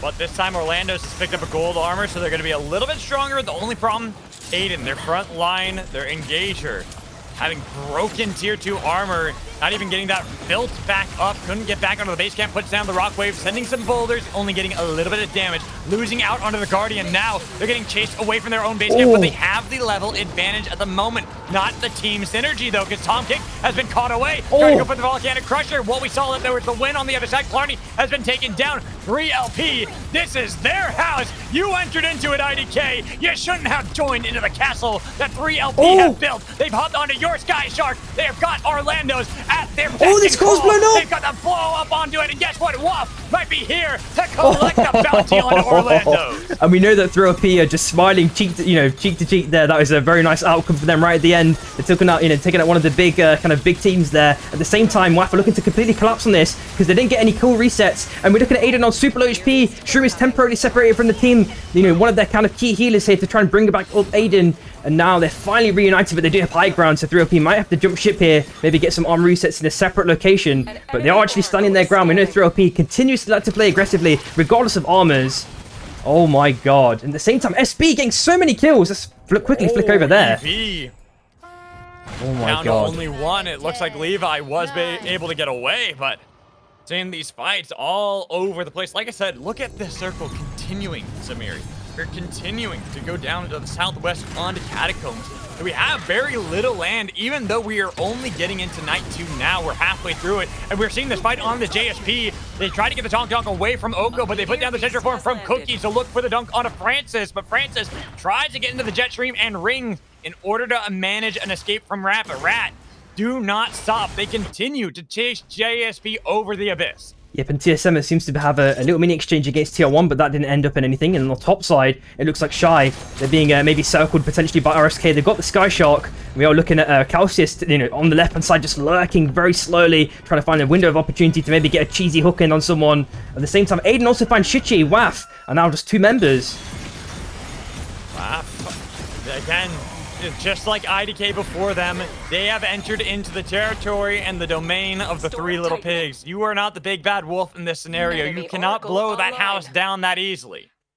Whoa, look at Levi just chilling on the top right side, just outside a circle. I'm wondering how Shy, how long they're going to wait, if at all. Maybe they just go down all the way in advance. That will allow Levi, potentially a window to stick the res right at the last second in the zone. Oh my god, that's a lot of teams all over here. Yep. There are a lot of teams in the Catacombs, and we already see that Risk and Rat about to do battle. They've sent in Adamark aggressively, and they even force out the Chilling Finale. They try to escape, but they put down the Tetraform. Draco was able to get a beautiful stun, and then the Stormbreakers try to break up the fight onto Rat, but guess what? Is Calcio the first one? Oh, looking for the Fox. Adamark is gone. SP, the third party, they're the team collecting in this one. They sent Rat scattering away. Yep, and in the corrupted zone, in the boss zone, we are looking at that res attempt. That is going to be successful, pretty isolated here. And, Rat did get the soul, but they paid the price pretty dearly. It was looking like a positive fight, but then the third party came, made everything just such a messy encounter afterwards. And Meki is now trying to escape from 3OP. They've continued to snowball across this game. They've been one of the focal POVs we've seen. The crown pickup as well, 35 seconds. Can he make it? Oh. He doesn't have the health and doesn't have the hope anymore. It's only the Small Day who's alive. Miss Krista will be able to double dash back, but that landmass that I see up north, Risk are already there, ready for the Meteor Beast. Yep, Meki's chilling in the bush. I don't know if JSP have seen this one. He's trying to get it back in right at the last second, potential into Cookies. But I think Spelky maybe knew it and just kind of faked his body language there right at the last second. We do see Deathbreak with a crown pickup, 120 seconds left. He's going to have to wait quite a decent amount of time, but there are a couple of islands on the top-hand side that he can maybe wait for. I think Levi's in a similar position as well now. And he only has 200 gold to his name, so there's not really many opportunities to get a res. Meanwhile, a potential fight here. Looks like Yasa got caught up by a hook. Uh-oh. I'm also wondering what happened to Deprek and to Stormbreakers before, because they had just successfully gone for the third party onto Rat and WAF before, and then suddenly they are now down to only Deprek. The Small Day is here, looking to steal that away with the salvo launched. But even with the rings, resetting a lot of that heat, has damage, but Hachi chasing onto that Bishop. Goodbye, Stormbreakers. Goodbye, WAF's hope. They needed that crown. That's why the Shy, no! The pull right as Blast Off had happened to drag him away, so he isn't able to get onto the Small Day while we look back to the Rat and Risk. Risk have been sent over the abyss. Draco's dunked by Meki, and then eliminated by the same player, Rat. Take away Risk. Yeah, and somehow Levi's managed to stay in this bush on the top side completely, uncontested. No one's found him just yet. Shy looking, still okay in this situation. Of course, Hachi's going to, start investing or maybe create his own insurance company there with the saves. Or sorry, Sprocaine, in fact, should I say. He's being saved in every scenario, it looks like. On the bottom right-hand side, looks like 3OP. They've just stayed pretty chill. Armors are looking super healthy. They've got money in abundance as well. The corrupted zones are definitely, negating a lot of open islands and making it a lot more difficult for these teams to play in. WAF do get outed as well right at the end. Zugzwang already dead as well. Core being blown up. The car is about to get blown, and they lose another player, so I think it's just the one left. Yeah, just see that one escape there for TR1, and then the blast up from Hachi on a Little Meep. Here's a lot pumping the damage on a TSM, but they got gold armors. They've got position. They got to be careful because they're in the storm. Little Meep has to get back into land to make sure that he's not taking too much while they look for it to get some damage onto Shies. The Shies are going to be fine for now, not too threatened by Blink and TSM, while Eevee in the corrupted zone manage a revive. Yep, of course, with the last patch, we've got the little cook that can be used as a res, kind of like seems similar to Bebo Bomb, so that was a nice little bit of tech there right at the end as well. We've seen a box, red chest being opened on the bottom left. Green on green violence, it looks like. Spooky takes down Cookies. Cookies gone. Now with the flame shield, Tonk, missing, cart not landing. Mech, he finds his primal slam to take down Spelky, and then Adamark does the same to Francis. JSB, you might have gotten the cookie, but your hand got caught in the jar. Now you're down to one player. Petriform from 3LP with a nice anomaly flank from Aiden, forcing out the chilling finale. Mr. Ice-T tries to get away, and he does so, skating out of danger. EV trying to kite back, crouch too low. Has to make sure he is playing so cautiously, especially when the grabbies land like that from Akalinks, sending Eevee over to Oko, but Oko wants none of this. He will be spotted out, but he tries to go for the disengage back into the rings and jet stream, right into Rat's hands. They've been waiting for that Bebo. The Bebo has managed his way out of there yet again, looking for maybe that jump to be able to buy himself a crown, while Eevee have Levi and Crouch. Levi way up in the north, and saw Crouch already getting chased down by the rats. They smelt the cheese, and they found themselves a juicy little treat. Yep, we're also looking at Nordhart, which potentially might be up for grabs. I don't know if that's going to change too much in a cross-country here. You know, all at the same time seeing a little bit of Kartek from Oko. Oh, I'm not sure about this one. Aiden as well, already getting a nice, decent chunk of damage. Is he going to be able to get away at the last second? Oh. And we saw that Levi did get taken down by Akalinks off screen. So now 6 teams remain here. The cross-country storm, like you said, with a gnarled heart, kind of useless here when it comes to a cross-country storm. But all the same, Audi is there.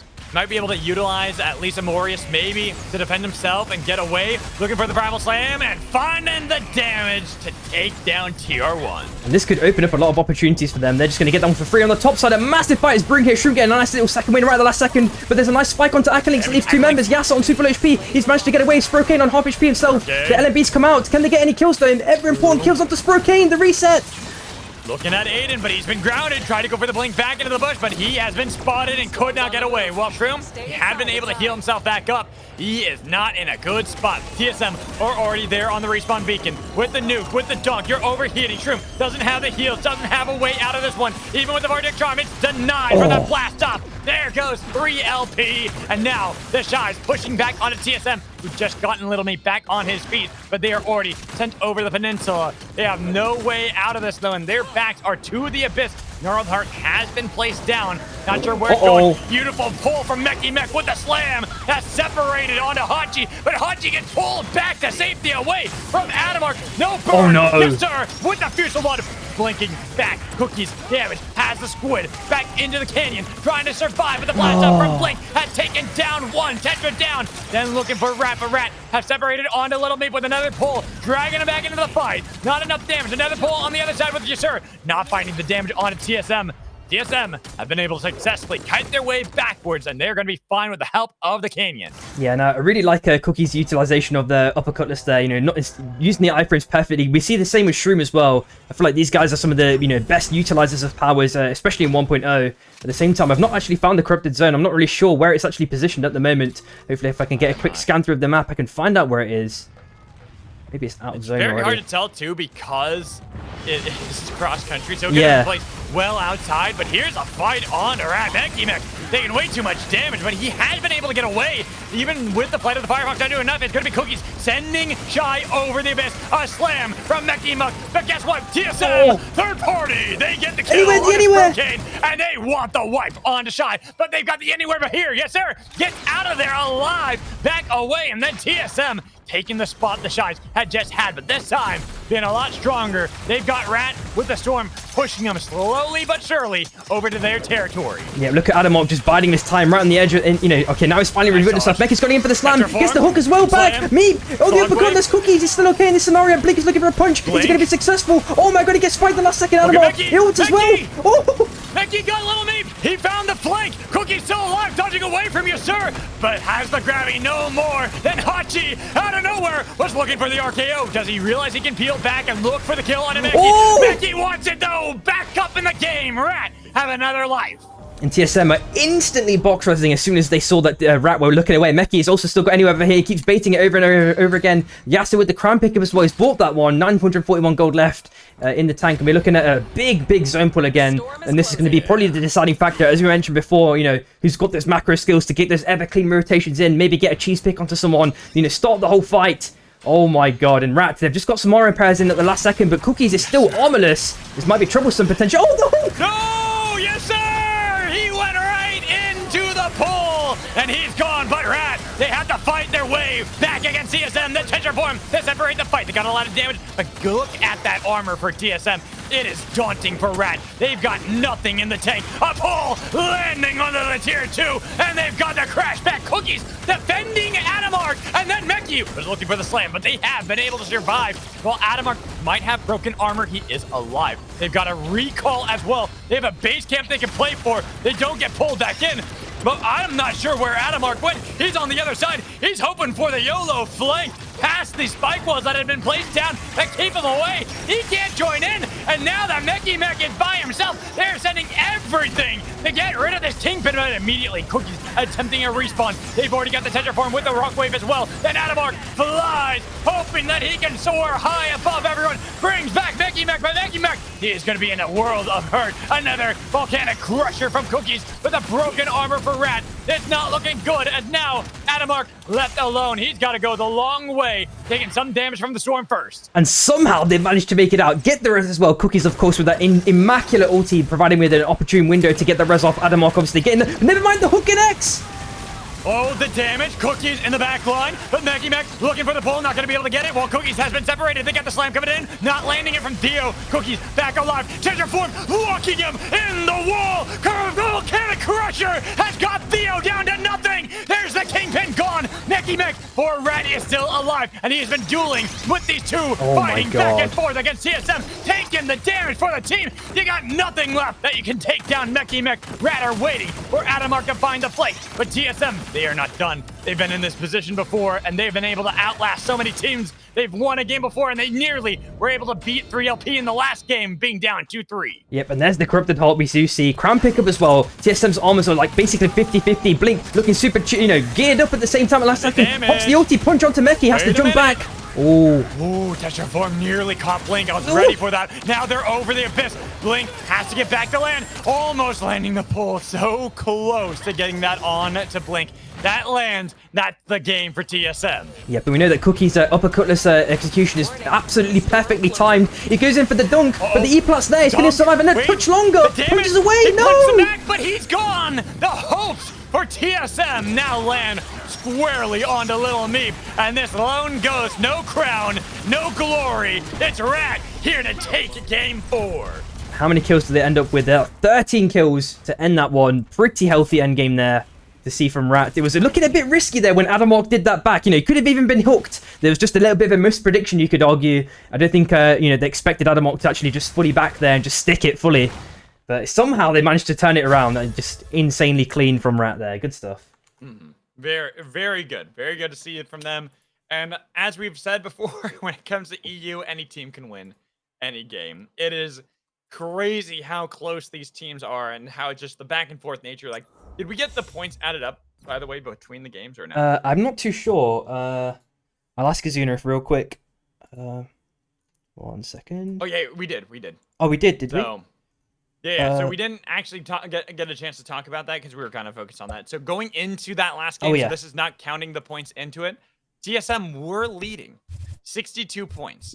Mist were in second with 57. Shy, third with 53. 3LP, fourth, 52. SB, fifth with 50. IDK at 44. So actually, Rat, who just took that game, they were all the way back down in 9th place with 19 points. So that win going to propel them up the standings. Oh, it's really, really nice to see as well. It's also nice to see Shy up there in the leaderboards as well. It's been such a long time since we had a tourney, and we're seeing all these top teams. We're separating the wheat from the chaff here for sure. Yes. Like, really, it's really exciting. And this is why I love watching these games. Like, honestly, even teams like we see that now are kind of firmly at the bottom, like EV, Risk, and Tier 1. I wouldn't be surprised if they take a game. Any team here in the EU is capable of winning. We can see anything happen, and that's why I love watching these games and seeing what's going to happen as we go into Game 5 with normal weather. Normal weather it is. So yeah, it's going to be a rotation around these 4 storm shifts, and then obviously on the second kind of rotation of those 4 storm shifts again. So it's going to be again normal, bullet train, unstable portals, and then cross country again for Game 8. I will say I definitely feel the tired hitting me a little bit. Whew. Yeah, but it's kicking in. It's kicking in. Yeah. Luca, we just did the points preview. We were just doing that. All right. It's very going into this next. Oh, you got it. Yeah. Yeah, I just pasted it. It's all good. Everyone can access the. Points, or that's the points before that last game. Yeah, that's correct. Yeah. So it is not counting Game 4 in there. Just keep that in mind. Yep. I just want everyone to know that. So that's like they're not too surprised seeing that Rat are only at 19 when one win would get them 20 points, and they had what 16 kills in that last game. So that's 36 points that they probably got. Yeah, it's a big one. It's a big one for sure. And you know, we're fast approaching that Game 6, and afterwards, of course, you know, there's going to be 2 more bans, and that's when, you know, as we said before, the teams are really pushed to their limits in terms of, you know, what they can play at this top level. We're looking at Armor straight away on Scavenger Bay. And potentially loads of Sky Shocks available for 3LP to make their way to Coldfang, as we've seen a million times before. But maybe they divert their strategy to something else if they see something else appealing. Straight off the bat. Scavengers could be, or they could go right for Academy. Yeah. You could see that as a play. Looking at Dawn Caps too, we know that some teams like to drop there early. I'm looking at some of the drops. Actually, IDK and 3LP dropping together at Wraith's Row. The 2 of our really strong teams already dropping on one another. Yep, and maybe they're going to have vendetta against each other, you know, slowly building up across the span of these games. And, you know, especially after the last game, we know that things went very sour for IDK, so maybe there's a chance of redemption for them. Meanwhile, we're just going to have a quick flick at these other teams and see how they're kind of rotating around in this early game. It looks like there's a day 1 boss up for grabs. Shichi's just been knocked off at the last second, circling around now. It's on super low HP. IDK maybe want a piece of the pie too. Akalinks does get the steal at the last second. Unfortunately, dead. Down. Yeah, and that's a big one. They've already been taken down, and they're going to be able to confirm that kill. They cannot revive that Wisp. So 3LP, despite beating the boss, getting the level 5s, they're the team chased off of the objective. So they might be able to grab that for themselves, but they are in a bad spot. As right now we see Shroom getting hunted by Shichi, and because he was overheating, it was an easy spike, leaving only Aiden. Yep, and luckily Aiden's going to make his way out there, probably go for that machine res. Rat also collapsing onto IDK very aggressively. Adamok is not on the high ground, unfortunately. Hopefully Clenny does manage to dash through. Only one character can really do that unless you've got the soul, of course. And now they're applying a pressure onto Tom Kick. LMB's come out though. R&B hits with the Embry Bolt by Adamok onto Tom. And Cookie's just maybe looking to get a little bit of pressure. Oh!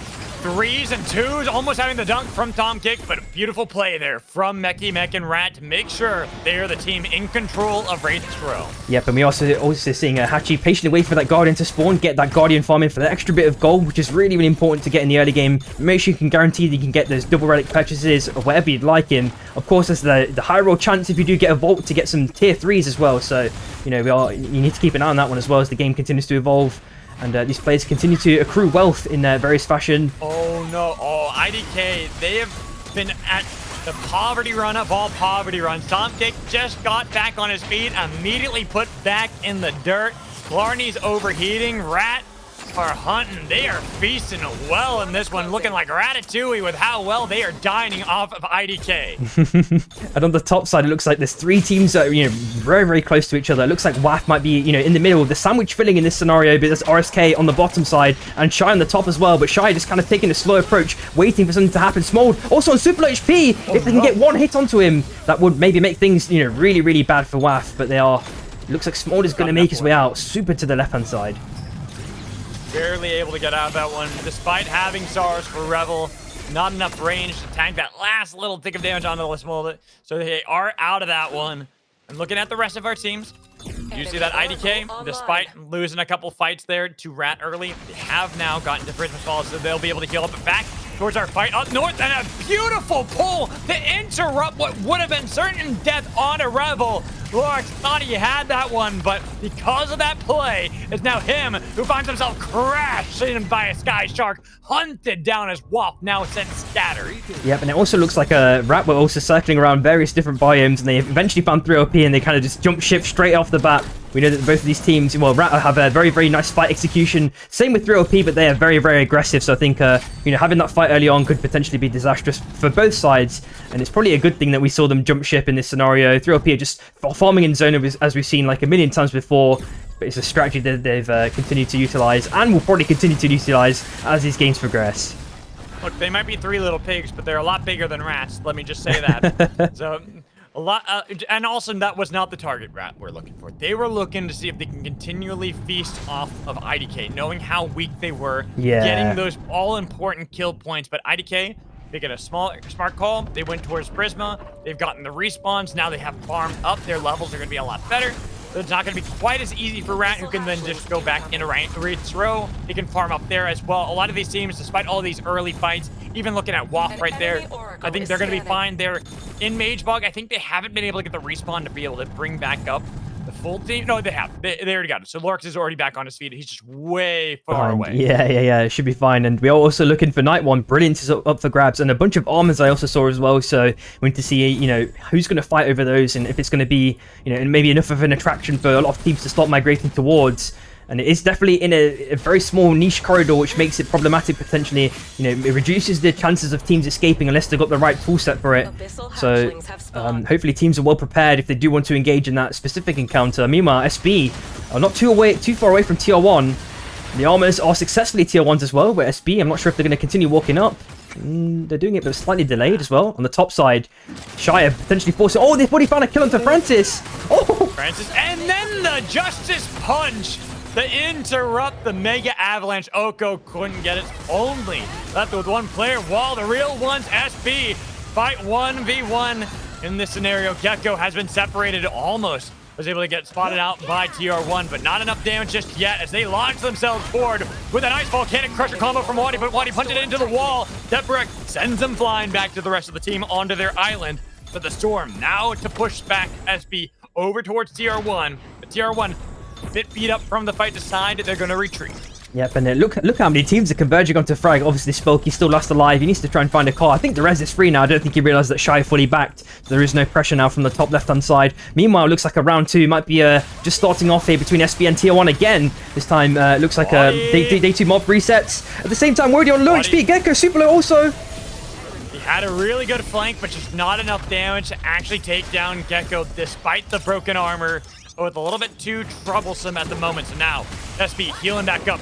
Wadi looking for more of these boulders connecting to the back line. Now Shen, he's trying to play aggressively, but he has to blink back, and that's going to be the second win. Healing back up with a volcanic crusher. There goes Echo. Now on to Shin, but Shin has gotten over the abyss. Zug Swing, does he want this that bad? Does he feel aggressive? It could be up to 3LP. They're hunting this Shiv. They see a lone target. Vortex Charm to land, leaving only Deprek. And just looking at res opportunities, he can maybe go to the top left-hand side. Looks like JSP are also back, so if he runs into them, it's just really, really poor timing, it looks like, unfortunately. Meanwhile, 3LP are also playing a mega amount of pressure onto Tier 1, but they're returning it. MST on the right side also.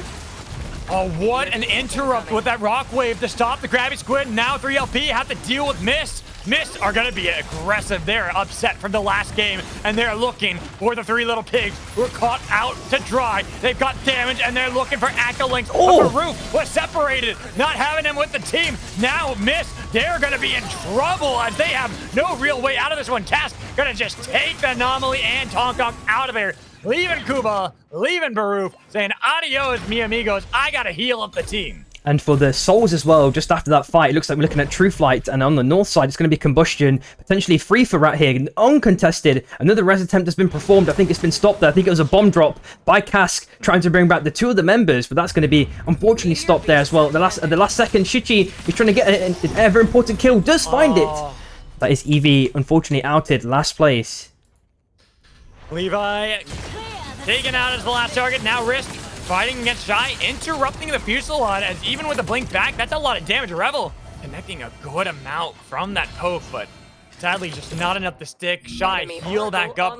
We see all the way over there in Wraith's row, Cask Getting the revive out in the storm. It's fairly early on still, so it's not going to be that much damage, but looking at where the storm is continuing to go, there's going to be a long trek for them as we look back in the academy. And Risk with a nice pull. They find Sprocaine and interrupt what could have been a flank angle. And now with Hachi on the run, it's going to be up to WAP to see if they can take over the academy away from Risk. But these Koalas, they're confident in their position. They're not going away from their base. Oh no, he got stopped. Gonna be the target. They interrupted him, so no anywhere but here. For Hachi, only Asura is alive with a crown. It would have been really nice to see him get that ult off and actually manage to make it into the anywhere but here zone, but unsuccessful in that attempt. A nice little ground there kind of prevented that from happening. At the same time, Rat trying to apply a little bit of pressure onto SB, but unsuccessful with that hook there.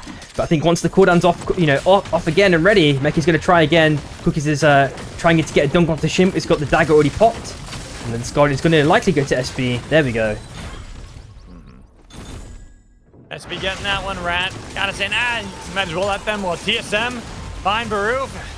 Mist just got back into the circle too, TSM. They just got back in, and they already have to throw down a B-bomb into the zone, which means there's gonna be a lot of damage on a Baroof as he tries to get back into the circle. Then we go up north into Frag Isle. We see these pockets of fights that are happening all over the place.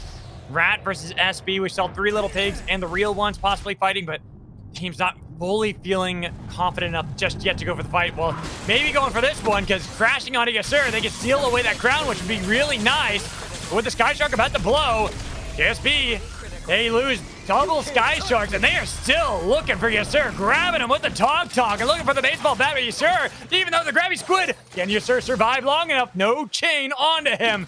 Yasur about to overheat. He's going to have to take that damage, but he has time to kill. The team gets another chance at life. Yep, and it just sort of spiked there right at the last second. The souls have been untouched as well. Shy got their res off successfully. Just to the left of that, where we were currently looking at, looks like Ains found Shishi, Sawaf, again, are in poverty. They've been in poverty this whole game, it feels like. And just as we were seeing there before, JSP had relatively sloppy execution in trying to fully get that final kill. And that did allow Shy to survive there and fully come back. We're already chilling in the bush, and we are looking at SB members surrounding him. It's going to be okay in the end. Gonna be fine. Respawn gets right on it. Deathbreath going, oh wait, we didn't cover that flank, so they actually will get that revive. While we see that Waff, they don't go for it themselves. They end up just recalling, trying to get out of position, get back over here. With the salvo launched over at Gecko, he was overheating, so an easy kill. But Deathbreath already rebuilds that respawn beacon immediately to bring back up the team. While we see the crown pick up for Lorax. Sees the low health and wants Orlando's, but the Shy will steal it away. Say, no way. He ain't getting that one, Lorax. He is sent flying back to the Frag Isles. Yeah, but a couple of messy fights here. Sprocaine. Oh, he nearly gets the dunk onto Lorax. 1 HP now is really out of options. He's used a lot of his mobility already, and that is unfortunately Waff outed there. Oh, super messy, but it did.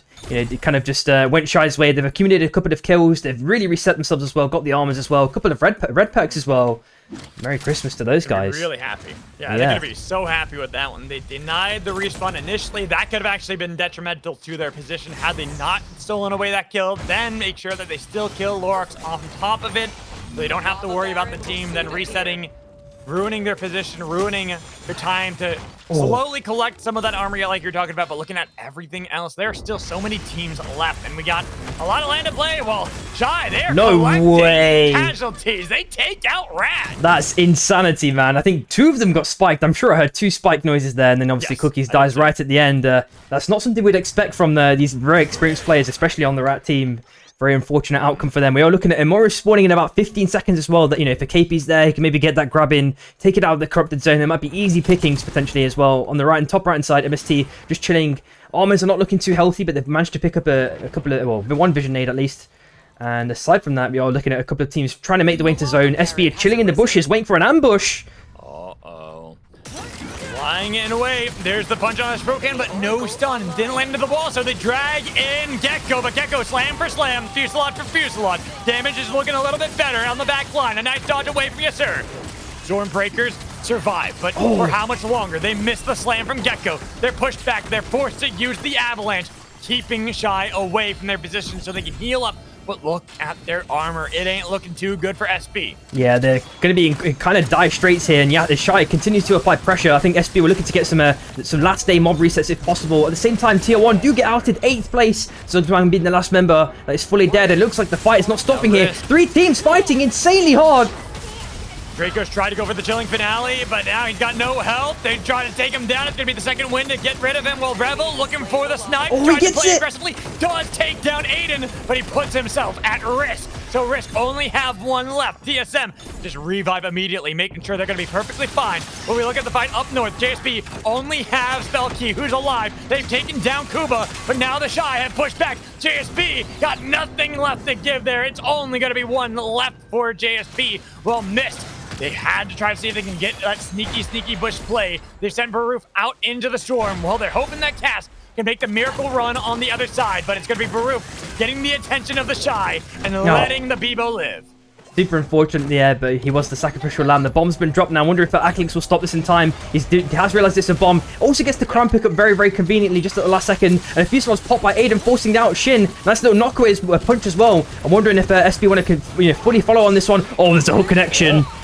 Second win, now in the back line. It's going to be Volcanic Crusher, but the Fuselage not doing enough damage from Shin because everyone was able to disengage from 3LP. TSB pushed away. That Tetraform, too scary for them to want to fight, and we even see that miss.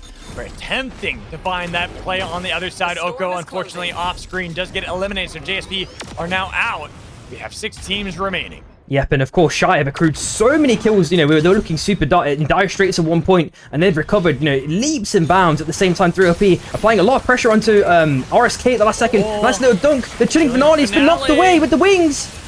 But Fuselage didn't do anything from Aiden, so that's going to be down. And now with the Tetraform, we already see that Revel. Beautiful sniper. Look behind them. Oh, Look no. Them. Too many teams. Volcanic Crusher from the heavens have taken down Risk. Only Draco's left, but then SB take on the Shy. They look for Sprocaine. Yes, sir. Left on the ledge as he tries to disengage. 3LP have been eliminated by, I think, TSM of all teams. But yes, sir, it's gone Hunchy. It might have been a nice punch, but there is no they got the left. waste. There's no team for you to fall back to, so now you are left running. And I'm not really sure how many options he's got left. Well, he's got a crown completely placed at his feet that he's probably maybe been walking towards. It looks like 2 seconds left for Cask. He's going to get his res off successfully. I think RSK maybe got their res off too, so they're all back in the game as well.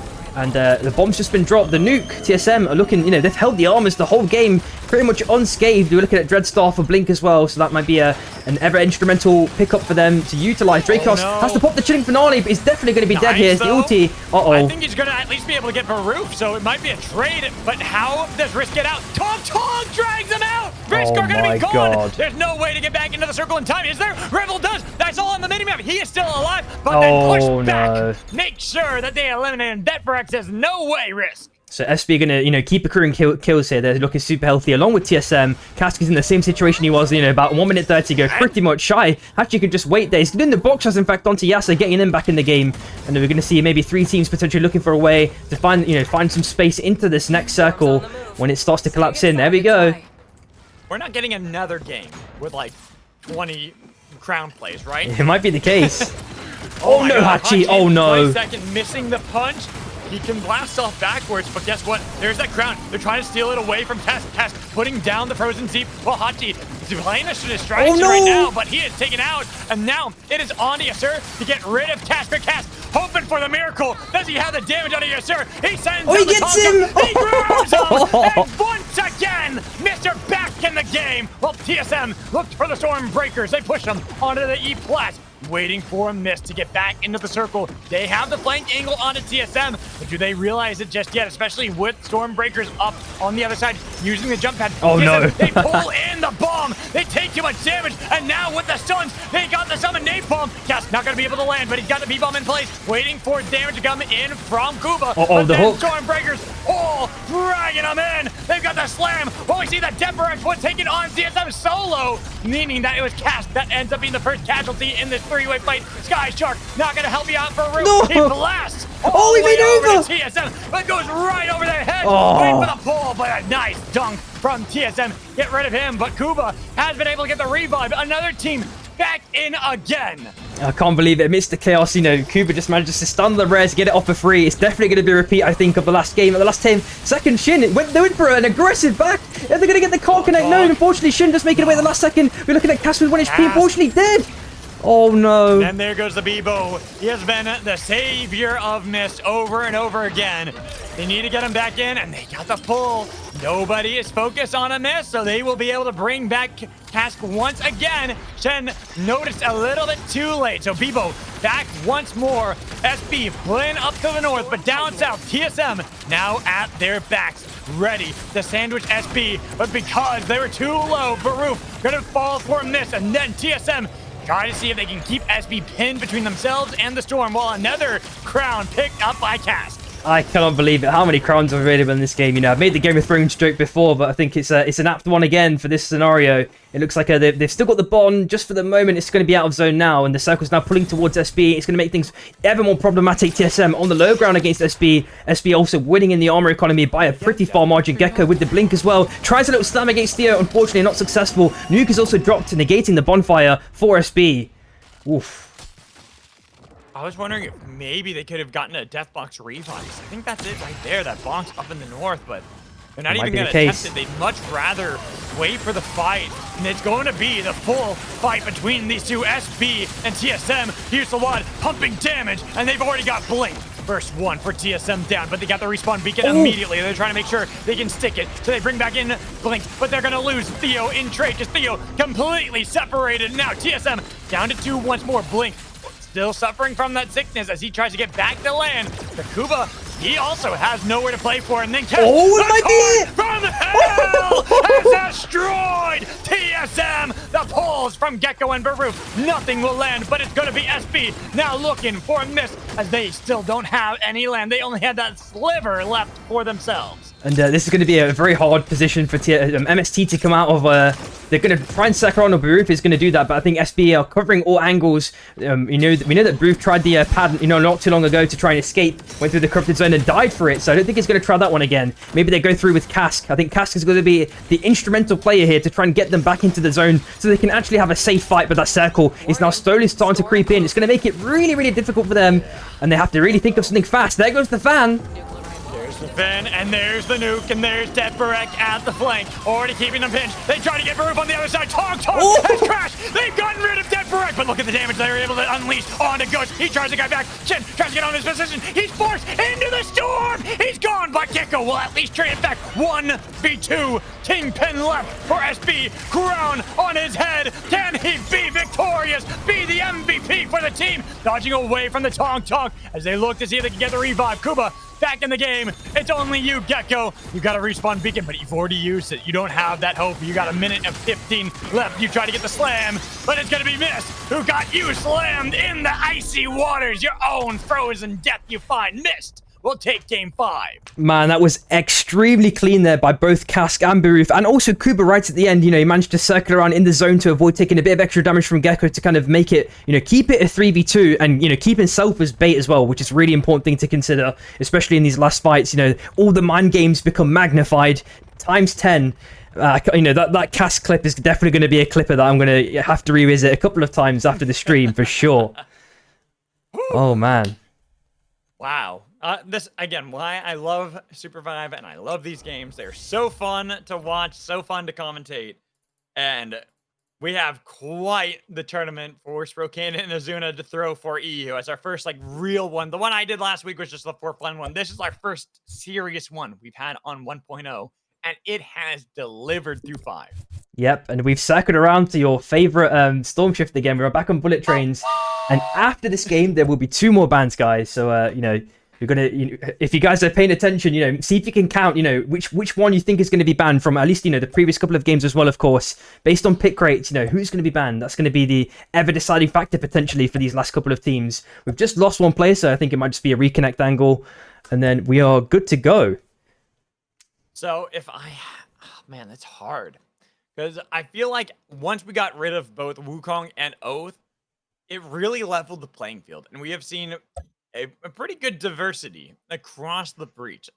There has been a lot of Shiv, a decent amount of Bishop, a lot of Kingpin, so I'm kind of leaning towards Kingpin and Shiv at the moment. What about you? Yeah, I'm thinking something similar. It's got to be Shiv. I'm sure there were so many Shivs it felt like. It was at least 3 to 4, maybe 4 to 5 in fact as well. Yeah, it feels like it at least. Right. Kingpin, I feel like that one's the easy one. Yeah, it's EU Kingpin. it doesn't matter. I'm pretty sure they can nerf Kingpin to oblivion, and EU will still play it. Like no matter what. It just that is your guys' Hunter through and through. And I will always give it to you guys because you always make it look so clean every damn time. Yeah, exactly. I'm pretty sure every region has their own character that everyone plays in abundance. Maybe you know better than me for North America, but if you can give some insights, what you reckon it would be. Brawl, I think we play a lot more Brawl than EU. What about Ghost? I feel like that's a common pick too. Ghost is a good one too. Yeah. Like, I think Ghost. I think I lean more towards if I'm looking at things that are played more than like other regions. I feel like our Brawl is played a lot more. We have a lot more Brawl. We have more Bebo too, though. We also have a lot more Bebo players in NA. For sure. But Ghost is definitely up there too. Like, there's a lot of Ghost players in NA. What about APAC? I've watched a couple of games from that region, but I mean, Shiv. Yeah, that's theirs. Oh, okay. Every region plays a mean Shiv, but anything that looks flashy is gonna be APAC. So Shiv, they still they didn't play that much Jin like last week, but they still play a decent amount of Jin. They also like their Brawl too, though. They do like their Brawl, but Shiv would be the one I would put for them. Oh, great stuff. And Wukong, but Wukong's a given for every region. Like that. Yeah. I mean, that's. I feel like that's exactly. That doesn't count, right? Because it's just. Yeah. He's in a kind of particular state right now, which kind of exacerbates or increases his play rate by a significant margin. I would say. Agreed. Sorry if I'm yawning, guys. I am so tired still, as we are getting ready for Game 6 here, and this will. Like I said, it has been a lot of fun already. The games have been wild, Thicky. That is damn true. And we are here for bullet trains with a cone-shaped drop right over the heart. Yep, and just thinking about, just when you said cone shape, it just made me realize, could they do other types of drop patterns, like, I don't know, have some sort of square pattern where it kind of, maybe goes like some sort of, weird shape, like a zip or something. I don't know. There's loads of things that you could maybe expand upon that could maybe diversify drop patterns for these teams. But we are looking at EV, TSM straight away. Maybe like a U. Oh my god, that'd be so crazy. But it like doesn't go around the whole thing. It only goes around like the top part. So it's like the same distance. It just does that instead. Yeah, but there's got to be a day one here on Underrock. Look at all these teams dropping on this. Oh, baby. Oh, man. We are about to have a brawlhalla here at Wraith's Row. SB dropping here, Risk dropping it here, IDK dropping here. I saw a couple more teams there we go. North dropping here. So here's IDK looking for the hatchling and all those Dragonfire rounds we have seen all too coveted by too many teams. IDK, they're looking for that initially, but they gotta be careful because the Guardian, they try to steal it away. They get it. They got the levels, and they've got Risk. Oh, Risk getting sandwiched between too many teams. Whoa, whoa. We're hoping to steal away the hatchling, but it's gonna zip away from them. They're gonna take a lot of damage. Oh, they got it! Play for it. They lose it, so it's gonna go over to Waff. They grab themselves, but they don't pick up the relic. They might have gotten the levels, but now they gotta find their way out of there. They take down Orlando's, and out of nowhere, here's Lasmald crashing on a Carney. IDK, run away! They got no hope left in this one. Oh! Stormbreakers, they push back. Beautiful stun. Waff take control of Wraith's Row. They've got themselves the Dragonfire rounds, but they gotta be careful because Stormbreakers, they fight their way back tooth and nail to take down Lasmald. I mean, mission complete. They ended up with the Dragon Breath rounds and level 6, which is super important, super nice. And that nade there by Shichi was absolutely incredible. It bought them so much time. They made the fight go in their favor. That allowed them to escape with that super important power. The kind of whole reason they dropped there. We're also looking at Shy. Oh my god, is he going to get caught in this scenario? They're waiting around this wall. Here goes Shy. He's in. He doesn't know. Ooh, good dodge. Good dodge from Baru. He's out of there. But he doesn't really have many places he can go. Probably going to have to recall to his team down in Mana Coils. Yep, and he's waiting there for an extended period of time. He's just forming up a couple of mobs. I think he's going to be okay in this scenario, but Shy are slowly walking down themselves now. Now, hopefully, Baruch has recognized this and maybe hears those audio cues or sees them on the minimap. In fact, he does get caught out. This might be a death for Baruch right at the last second. One also needs to connect. Oh, no. Needed to just reset with his team. And sadly now, he'll have the gray screen for some time. Probably going to get instantly revived. But I have to be honest, Miss, we're in a good spot in the Chaos Depth, but not in a good spot right now as Waff, despite getting those Dragonfire rounds, they are still fighting against IDK, who've now gotten themselves these levels, all important to fight against Waff. If they can take down Shichi, that's quite the prize, but You can see how WAF are defending Shichi the best they can. The only problem is they didn't have Lorx. He had been separated in End Shrine. Go up north all the way into Kobayashi's. A revive for Francis. There is that air blast. I see what Zugzwang was looking for. He wants to blast him right into the core, but also bullet trains. You could blast him there. So Francis, be very cautious on where you position. Yeah, this is going to be one of those things. Okay, looks like Zugzwang was unsuccessful with that attempt, but Oko, of course, now he's got the grabby Zeep. He's got to see if he can get any sort of spice onto them. I think they've recognized this and just kind of jump ship at the last second. We'll quickly flick onto the hot and see what's going on there. Looks like 2 fights might be brewing here. Oh, on the last leg, Aiden is already found dead, and Rat, they're going to get Cookies back up. Very nicely done. Well, Shroom will have to run away. Not even sure where the full team is for 3LP. Well, we see a nice spike there, Orlando's. Taken down Waff. I think they have 1 player left. I'm not quite sure. Yeah, there it is. Yeah, Smolder out in the storm. So, I mean, it's early storm. Should be fine. Hopefully so, yeah. It's going to be a lot to recover from. Of course, they lost the Dragon Breath rounds that was on Shichi there. So that's, you know, all the things that they fought for are now lost. And Tier 1 found themselves in SB's territory. Zugzwang narrowly avoids getting dunked there right at the last second. Shin's with the defensive dagger already popped now off cooldown. And Shin just rapidly heals up off those vegetables, fruits, whatever you want to call them. We're not sure. Someone can tell us if they know the lore of that, about those. Missile hatchlings are spawning soon. We'd have to get Groot on the line. Yeah. Get Justin over here and figure out what the lore is. Here's a fight on the track. Groot was trying to get the dunk. Crash from Orlando's. Damage on it to Miss as they are about to lose cast. The trade narrowly avoided by Miss, but Groot immediately hopped on, but he immediately hopped off because he wanted to be able to take the Sky Shark, but that's going to blow. No way to use that. Tom does not get the dunk on a Brute. Doesn't even want to chase it. Doesn't want to be dunked himself. Yep, there's hyper haste up for grabs as well. I'm wondering if IDK just wants to chase Brute to the end of the earth. He actually gets the cost here at the last second. The GTA steals it away. Oh my god. He'll be out of there, but a lot of these early fights as we see another one here. This time in Manicoils. Aiden, again, the casualty for 3LP.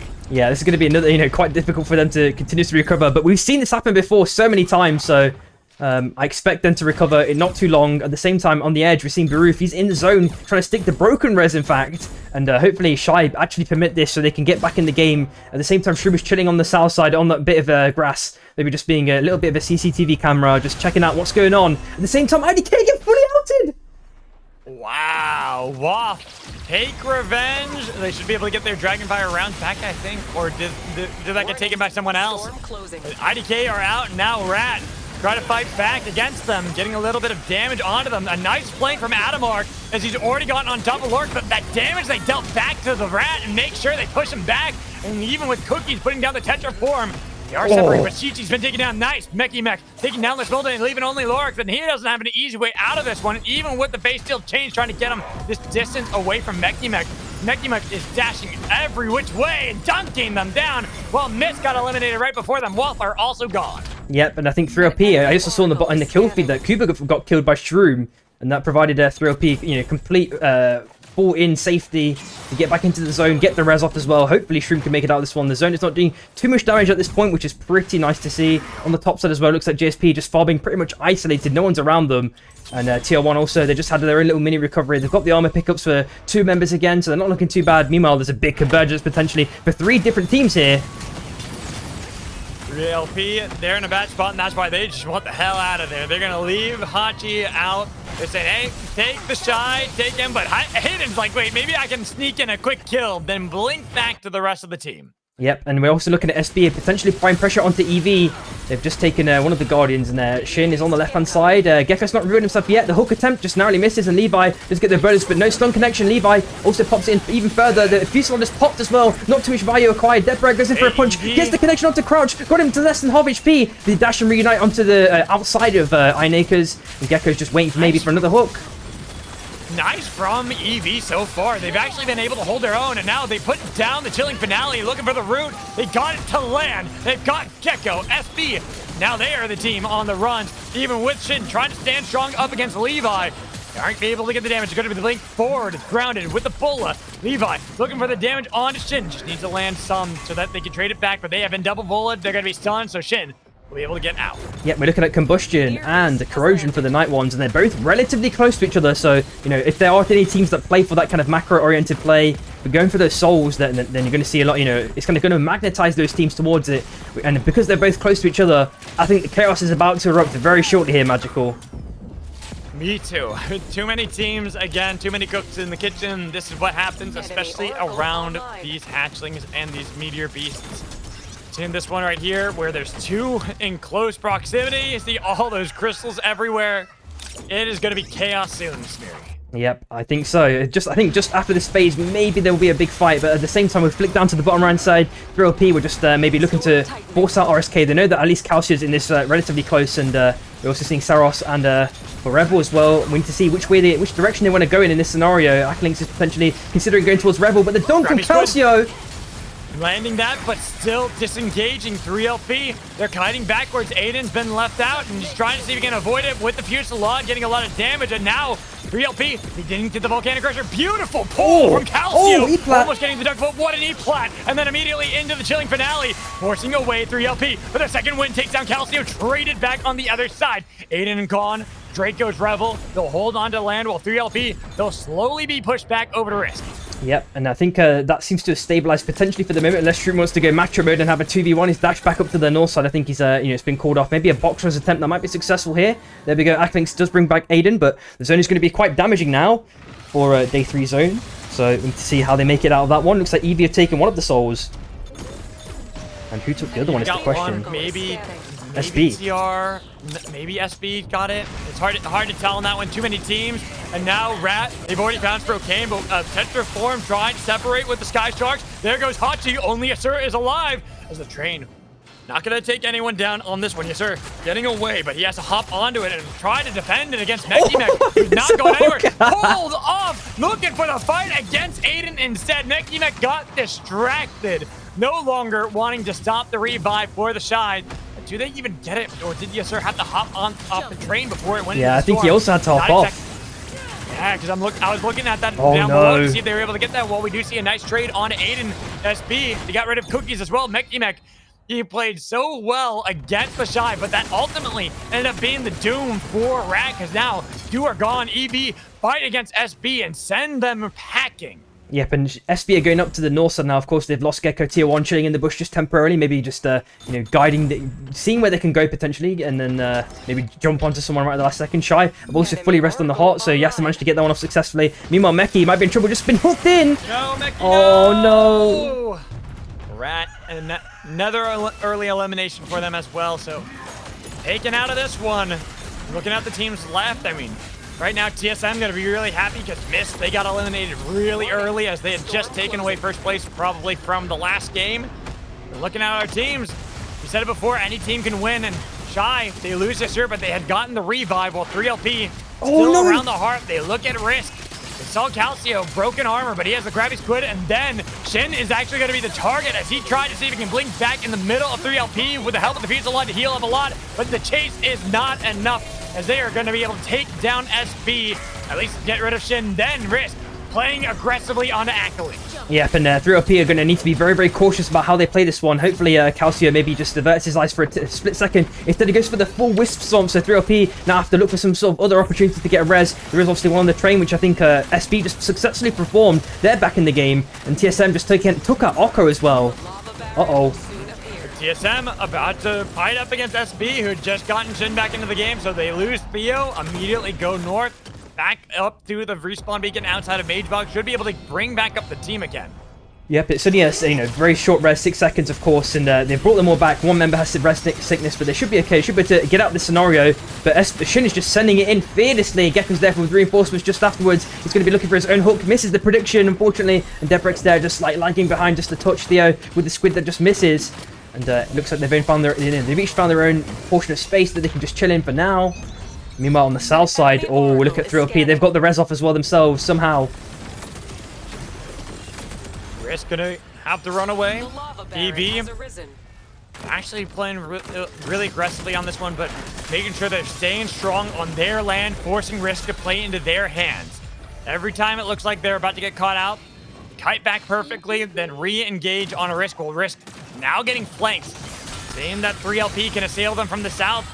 Do they want this? No. They decided they want out of this one, but 3LP not going to let them get out that easily. They get a little bit of damage, but they take just as much on Accolings with the Slug Wave onto Tetra. Now they have broken armor as well. Risky fight for 3LP. Yeah, and this is this is super dangerous territory. 3LP need to watch their steps extremely carefully because now they've been sandwiched by RSK. Agents now just sending in with a Fuselage to try and buy his team a little bit of space. Troopers just found solid ground. They get the Vortex Chop, hits 2 members, and that has bought 3LP so much space.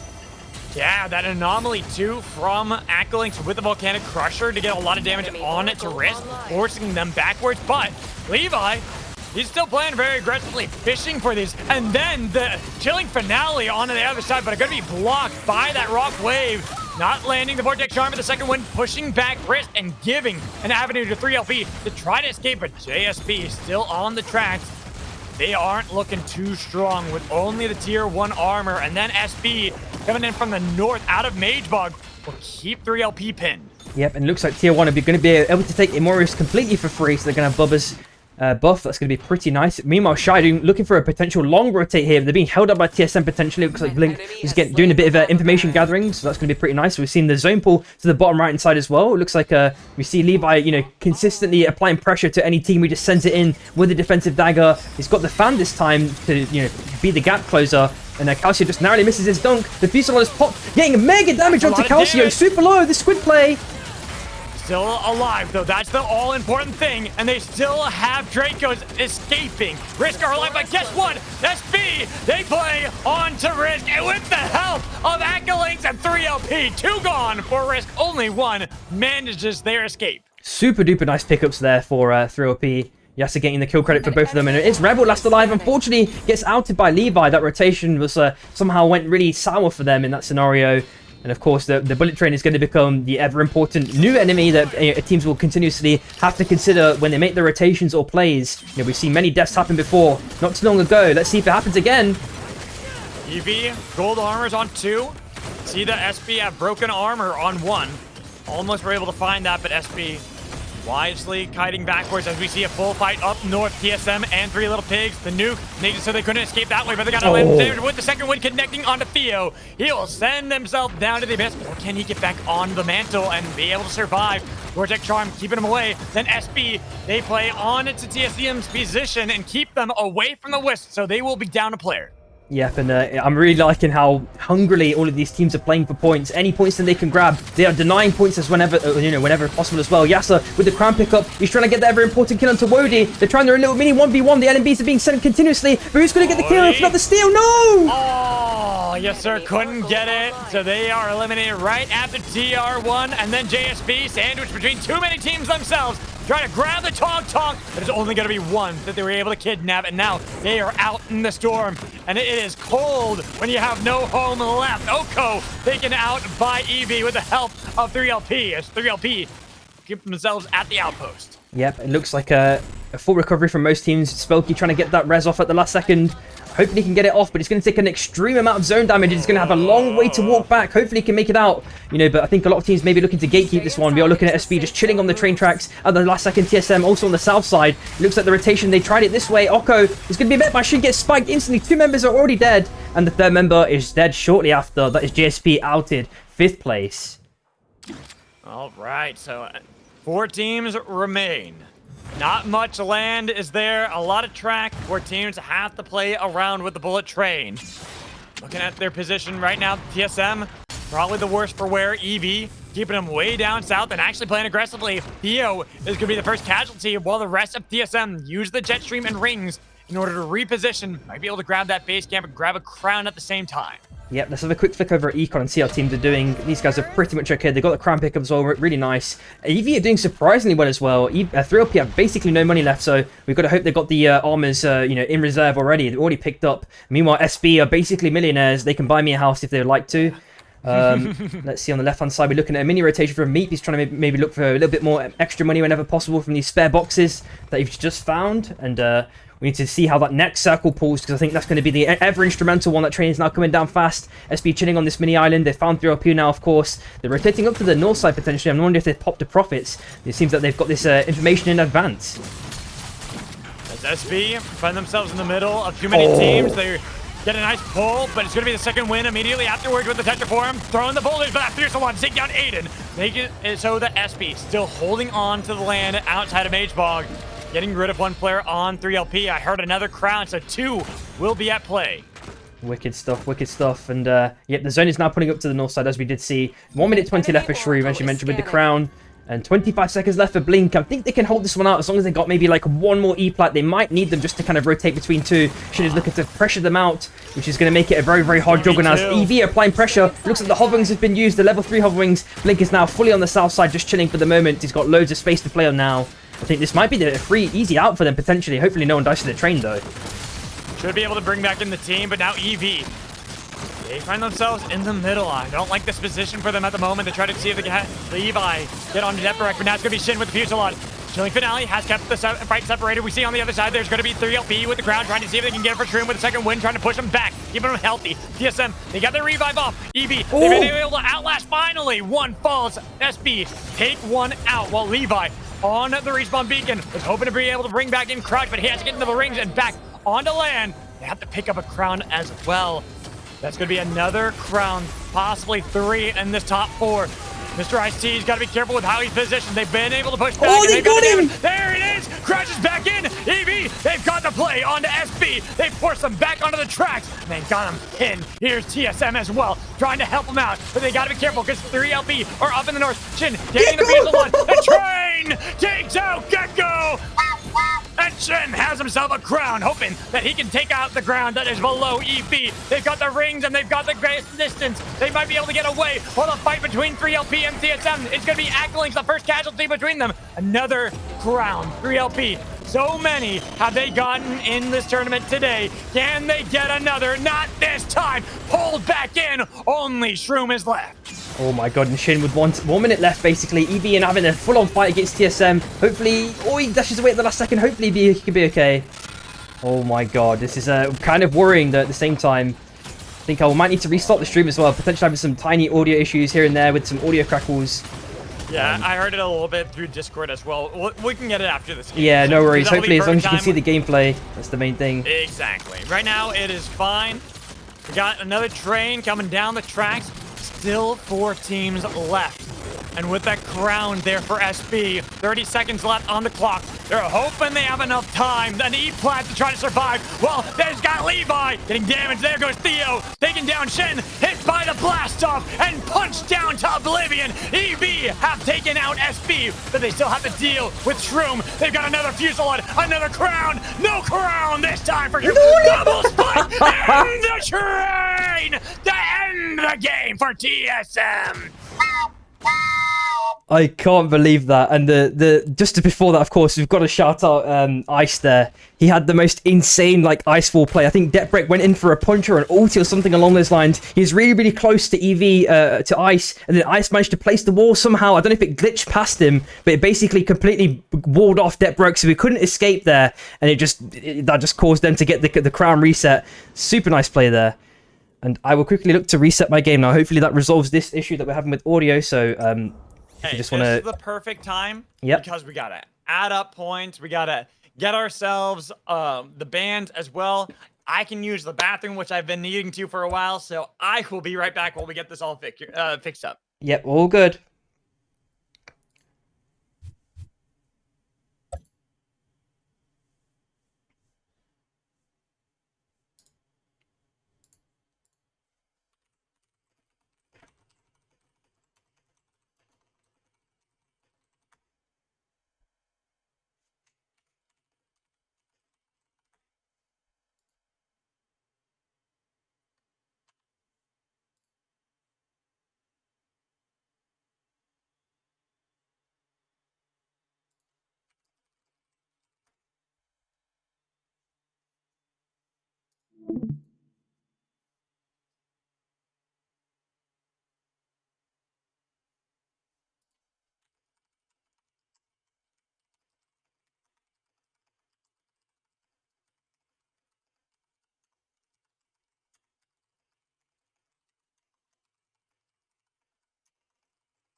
All right, welcome back, everyone. I'm going to try just doing a game restart only, and then hopefully we should be good. I'll post the scoreboard once the scores are available, Fluffy. Hopefully they'll be available super soon.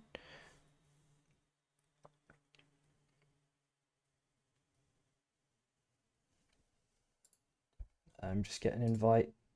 Oh, I didn't mean to do that. I'm retarded.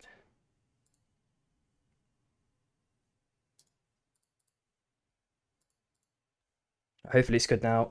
We can go back to the other scene. Boom, there we go.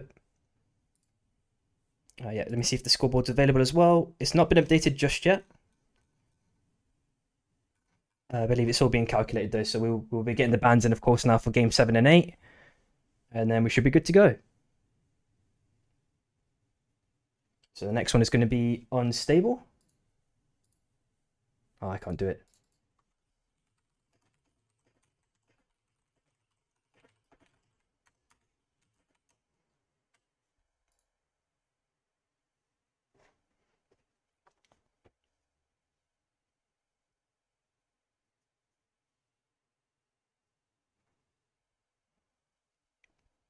Thank you, MCM, as well. Appreciate you, man.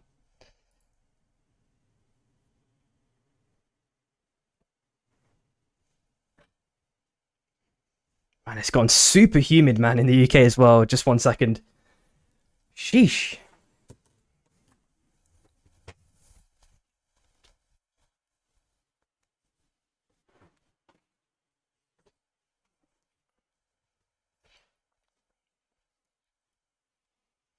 Oh yeah, I made a green tea as well before the game started. That's going to be ice cold now, but any hydration will help here.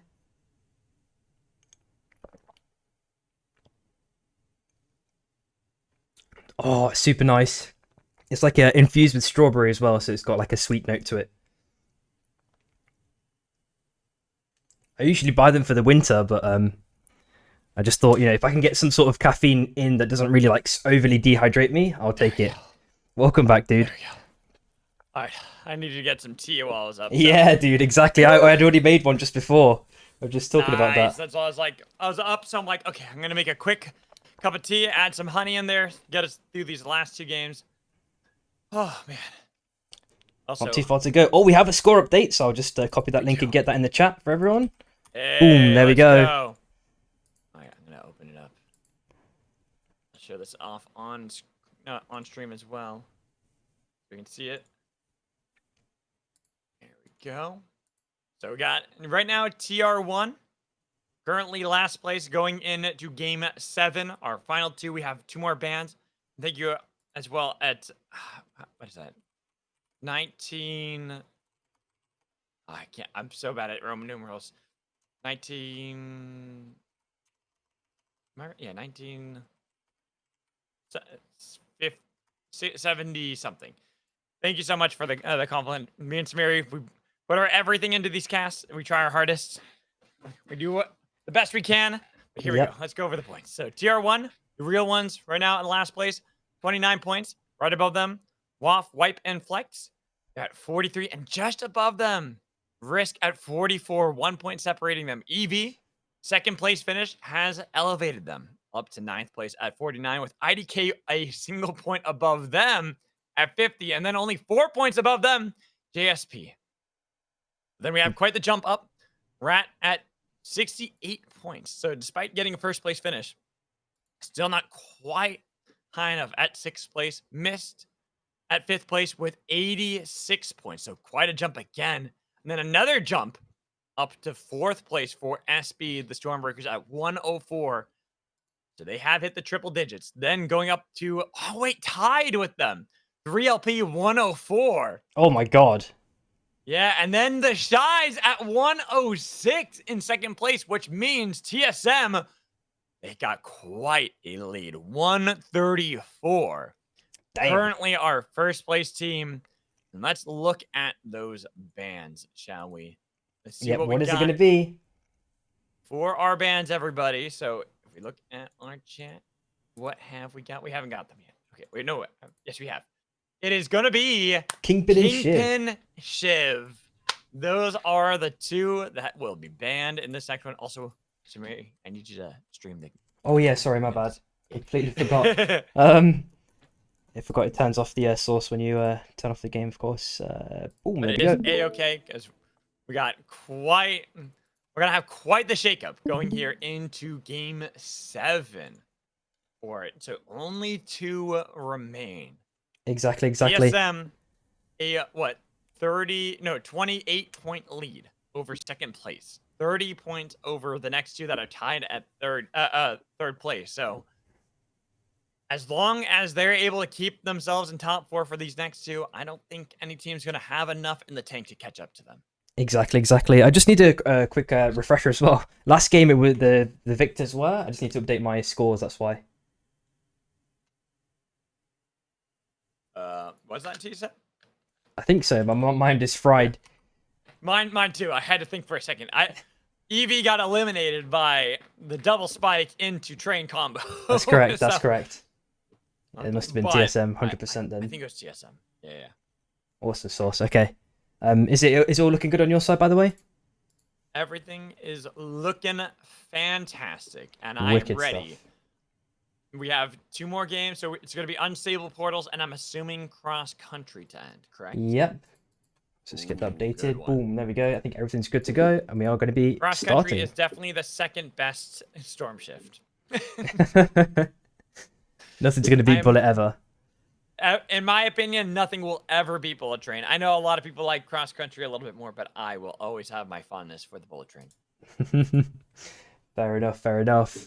And All right. yeah, so for game 7, there needs to be a big upset here for TSM potentially, as you said, 134 points for TSM.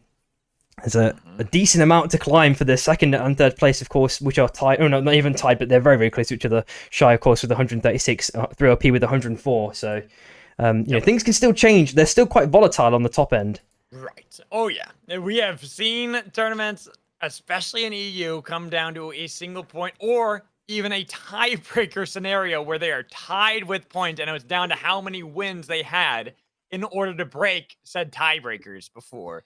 Yeah. Anything can happen in EU. I will never count it over until we get the very last score counted. Exactly. And oh my god, it's starting to become like a very, very close, intense tournament with these last couple of games where these teams are trying to get in these last points whenever possible. I think people might be even more desperate, you know, when they're just in that kind of second to fourth bracket to really, you know, going for the super aggressive play potentially. We're going to hope that people stay reserved and keep their mental, you know, intact, and you know, not get too aggressive for any sort of random kills, and then they end up dying for it, or the whole team dies for it. But we need to see how it unfolds, of course. Of course. We'll see how it is going to go here into game 7 of our Sprocaine Zuna tournament. You always delivering with the action and getting to see how our final picks are looking at new bans. I know Kaizara has been looking for that strike this whole time, and there are a couple of strikes that will be joining us on the breach. Shichi actually picking that one up. Yep, just below them, you see IDK as well. You know, we see these guys having their fights here and there all the time, pretty much in the early games. And this one, oh no, Alondo's might be caught out very, very early on. Level 2s on both sides. You do not fight against 3LP when it comes to Cold Thing. So many teams have tried to take away their keep, and they have kept it for themselves over and over again. Well, you go up into the Wellspring. Waff and Rat. Lorax was hoping to get a dunk on a Meki Mek, but Meki Mek staying away from that. Now on to a new look, no longer getting that coveted Kingpin that we normally see, and even seeing Cookies switch away from the Tetra on to Bishop, then getting punted away. Waff, but a bad fight here up against Rat. Meki Mek is gone. Only one is left for Rat, and it is their Shrike trying to escape the danger zone. Yep, and we know that, well, I know that Shishi's been playing it a lot in scrims. He's been practicing it, so he's definitely actually putting it into practice. At the last second, Theo just found himself death to Levi as well as TSM. Maybe we have to jump ship, circle around, and look for a different sort of res. Completely out of this biome. They've got Cobras not too far away. And looking at the zone pool, it's quite extreme already. It looks like RSK also have 3 dibs over the armors in Dawn Caps as well. Going to be completely uncontested. They don't have any armor pickups though, apart from Dracos actually, so I'm not sure what happened there. I mean, for a lot of teams too, they're gonna see a team like TSM, and I think especially these bottom teams, the teams that are at the bottom of the standings, they're not gonna be as afraid to fight against a team like that. They're going to see that and take it as a challenge. Because if 100%. they're able to upset the brackets, that is going to be their pride going into this one now. With only 2 games remaining, their chances of winning are gone. So now it is about saying we denied a team a victory. And I know Luca wants TSM to win, but gotta be so careful now that you're the top dogs. Exactly. And we're seeing a baby also in this scenario about 3 teams that have to rotate into this new circle, which is obviously going to definitely condense all of these teams into a small kind of pocket and might cause a couple of fights. Of course, with it being unstable portals, there could be unconventional rotates that teams potentially will never be expecting.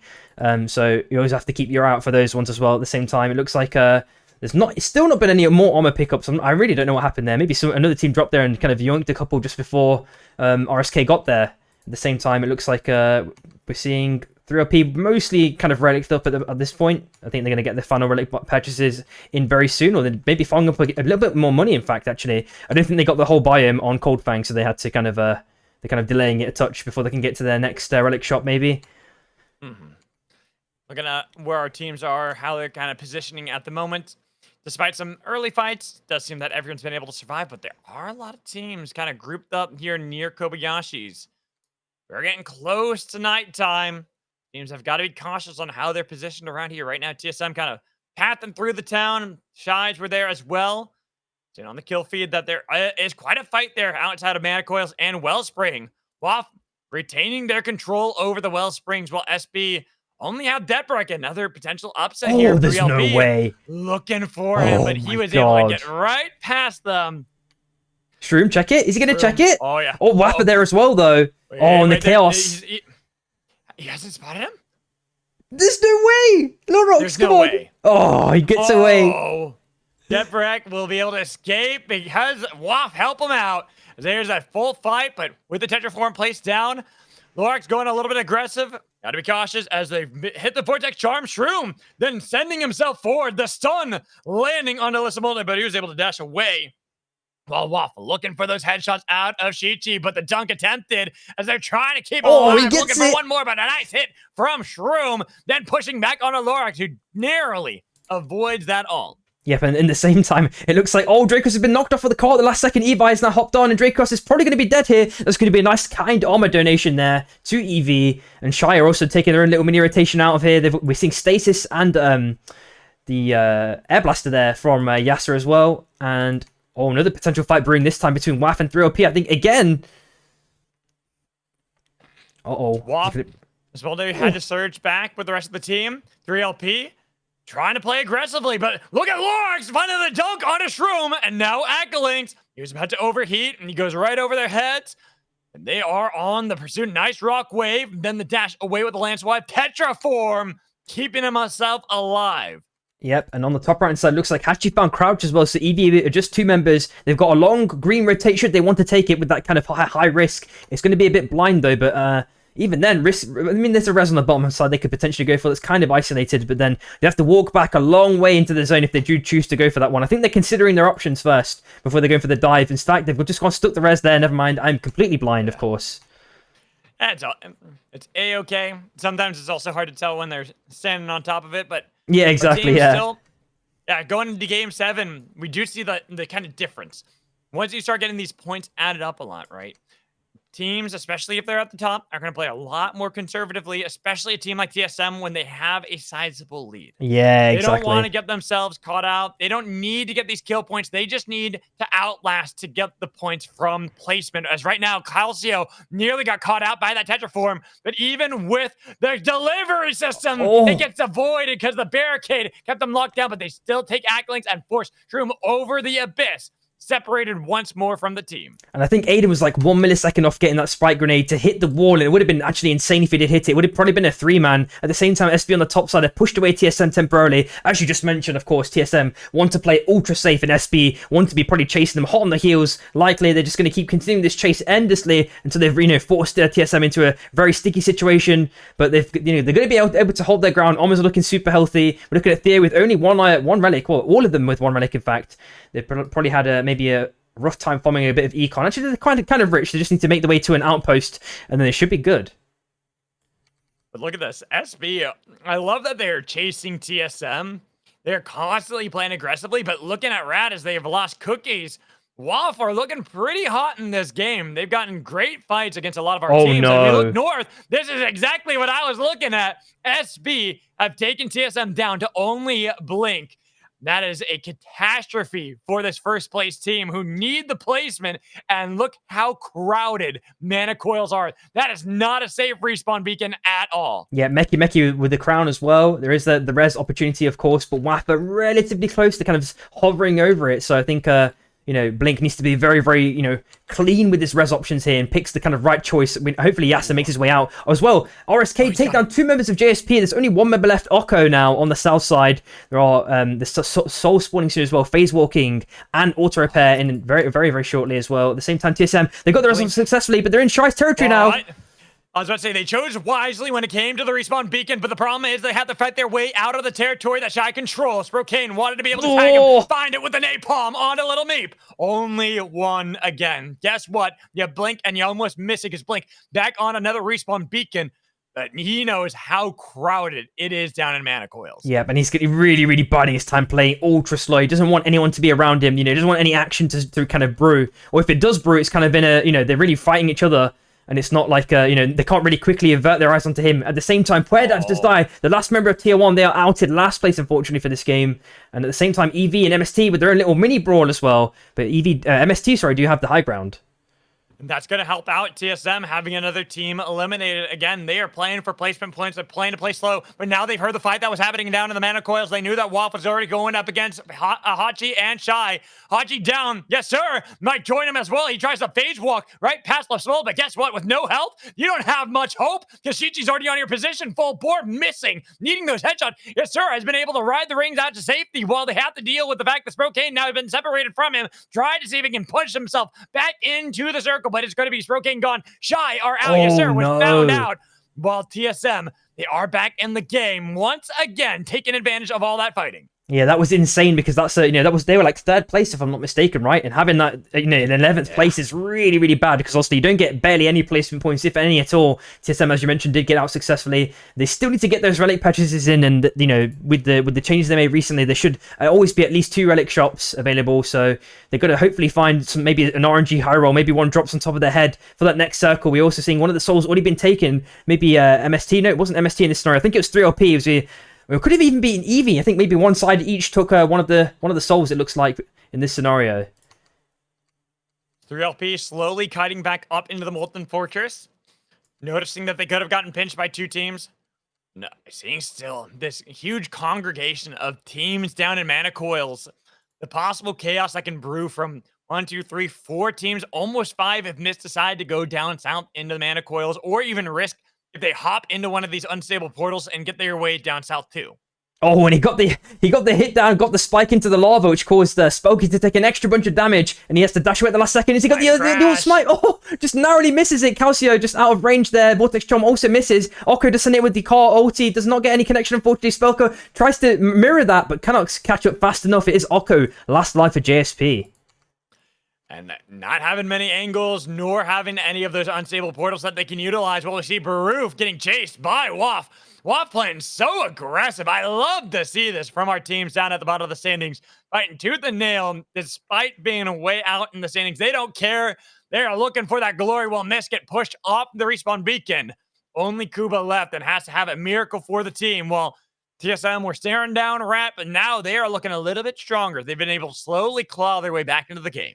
Yeah, really, really nice stuff to see from TSM. They're playing ultra strategically. They've got the Tom Kick hat on, it feels like, this game. They've got the macro plays, extremely conservative. That kind of switch they have, they're able to kind of dynamically, modulate between these different kind of gameplay styles. They're doing it pretty successfully so far, I would say. They had a kind of rough call early mid-game where they managed to recover, as you said, and IDK have just forced off Rat as well. They kind of temporarily split. There's a portal not too far away from Meki, should he choose to take it. That will land them on the top side. Oko as well, still trying to fight for his life. He gets the car onto Rebel, but I don't think it's going to last too much longer here in this scenario. Unfortunately, JSP do get outed, 10th place in this scenario.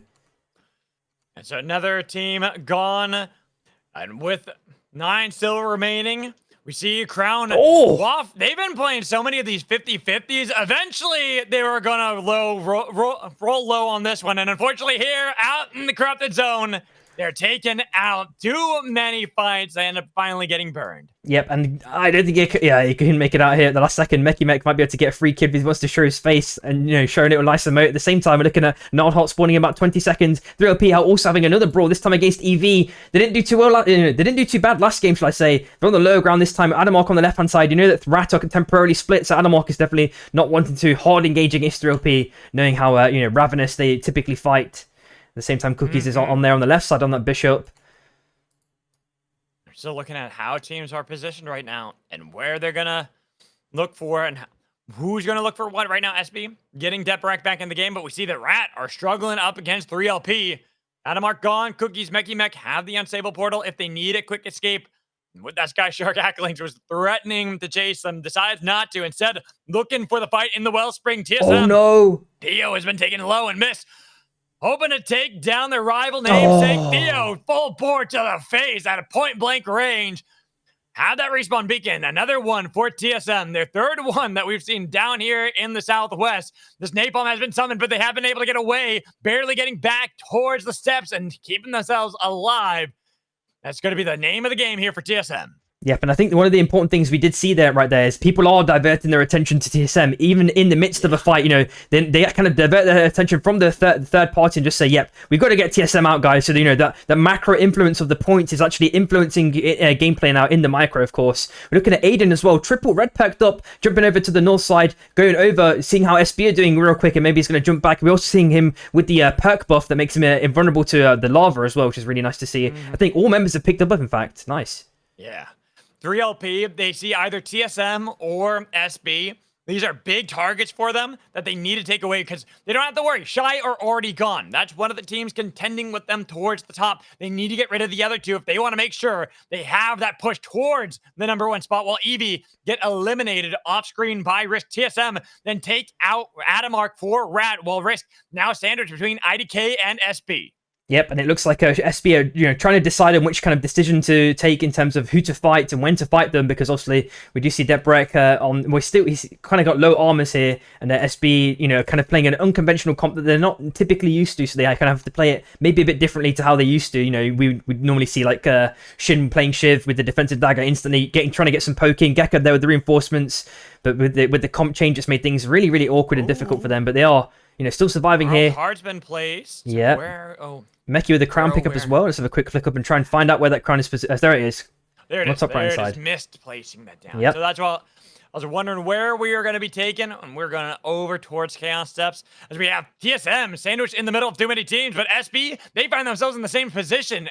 3LP though, they see weakness, double knock, double slam, but somehow Theo and TSM are able to kite backwards, keep themselves all on their feet, not taken down just yet, but 3LP, they smell the blood and they want it. They need some help. Oh no. And called in as reinforcements, helping them out. They find the spike. It's only Blink, the savior for TSM, Volcanic Crusher. No. The rest of the team with the Vortex Charm. There goes TSM. Rat go right before them, so give a couple more points over to TSM. Yep, and things are hopefully they've still got a decent amount of points. Was it for how many? 6th place, I guess. At the same time, SB might be caught in a pickle here. The overkill round to come out. One more auto. We need to seal the deal there for Shin. And Debrek's now on his last legs as well. Gekko also on half HP. He's probably still got a bunch of movement left. Hopefully he can make it out of this one. Debrek still trying to fight for his life. Unfortunately, he's down as well now.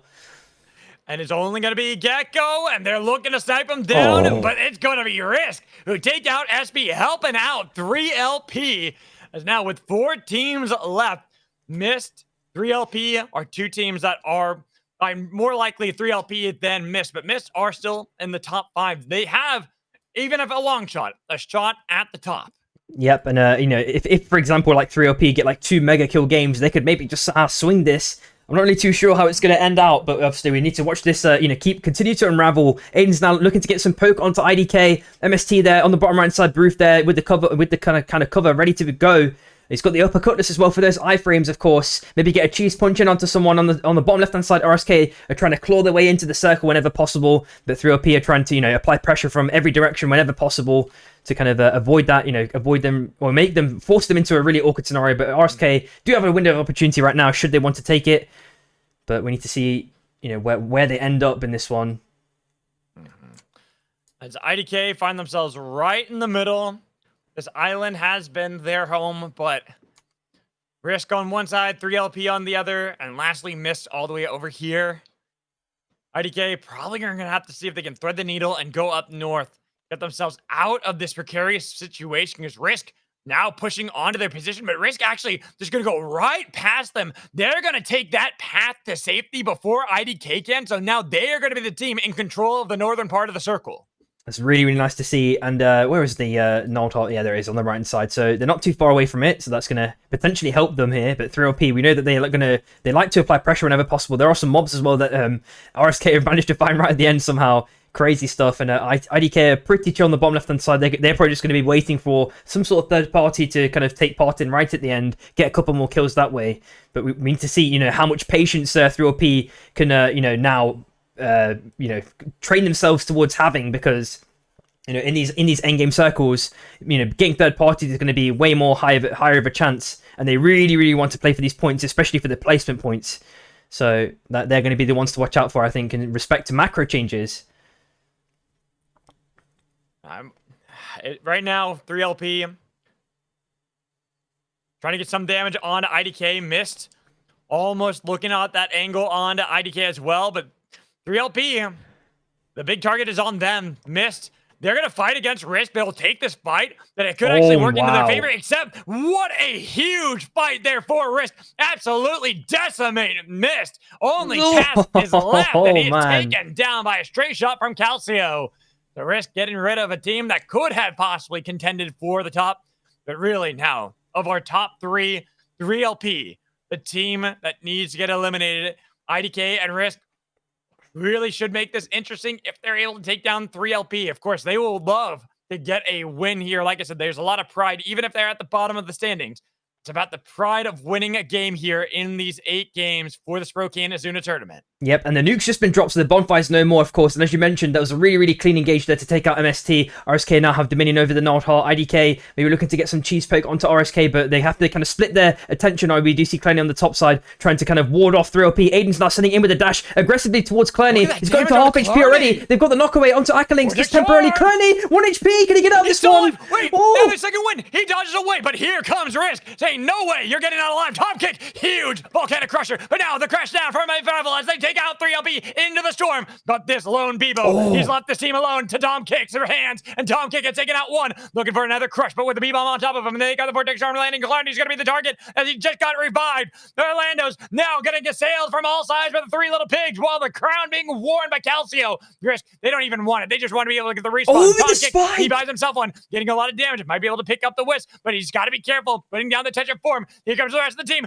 tries to go for the grab. He's put away, but now even with the rock wave, he's got a long way away. He's still at the brink of devastation. Risk fight up against 3LP. They put down the chilling finale, and they are going to scatter. 3LP don't want to give that avenue to Tom Kick just yet. He's got a minute on the clock, but Risk with a double vortex arm landing onto them.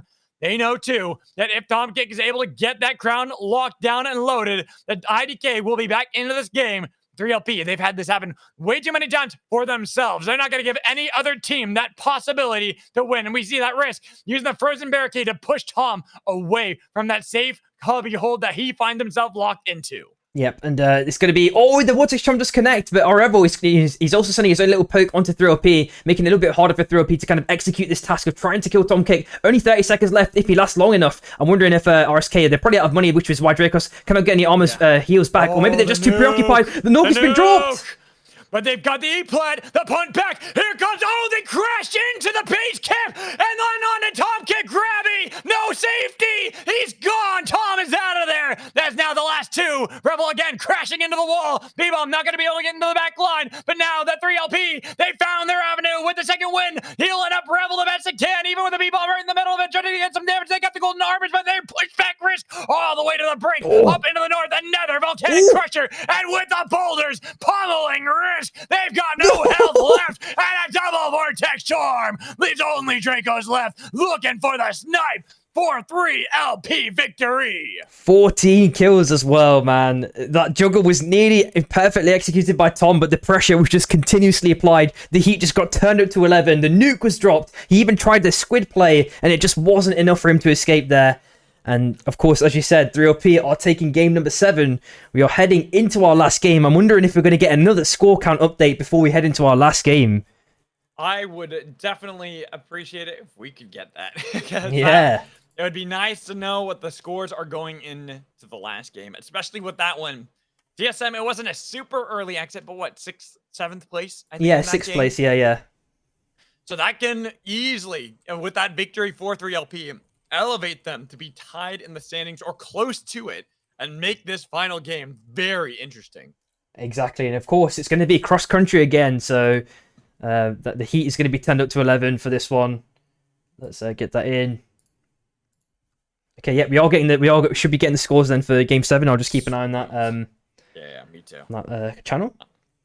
That's what I'm watching as well. Once Azuna's got it up, we'll be able to show everyone what the scores are. Like I said, I'm imagining maybe not tied, but at least close to it between TSM and 3LP. Exactly. Like Chides, unfortunately, I think after that early exit in that game, probably are going to be out of the running. SB, they might be able to. They weren't super early exit, but I don't know if they got a lot of kills in that game, so I don't know if that will help elevate them enough. And Mist too. They lasted a while, but they were down a lot of points. They had to win both these games if they wanted to be able to win.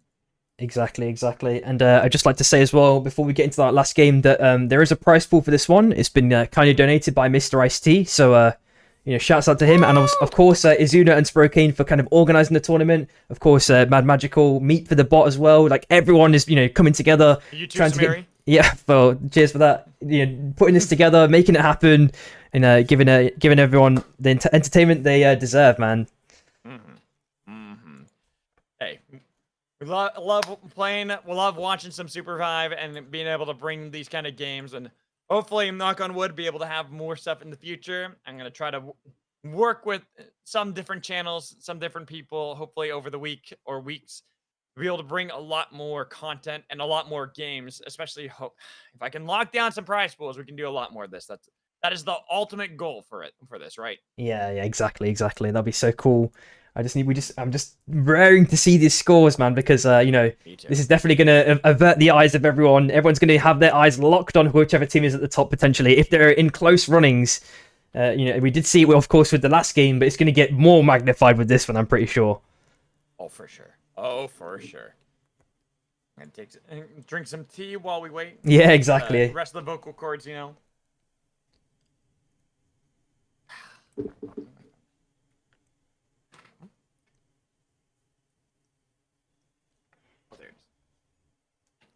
During all the madness, my phone fell on the floor.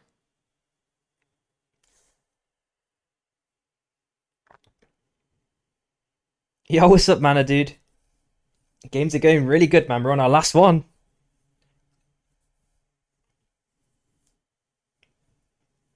Last one. Ooh. Are you heading off to bed after this one to get a bit of a sleep before the NA tour? I don't have time. Oh man, is it happening pretty much straight afterwards? Yeah, pretty much. Oh snap! When we end this one, I'll probably have a little bit of time left until the Moonlit Battlegrounds, and so that's why I'm wondering if we'll have enough time to keep the stream going and then just host them. Yeah, sure. We'll see, because I don't know. I don't know if it's like this one where it's like you and me streaming it, or if they're gonna have it just on like the Moonlit ones. I have no idea. So. Yeah, fair enough.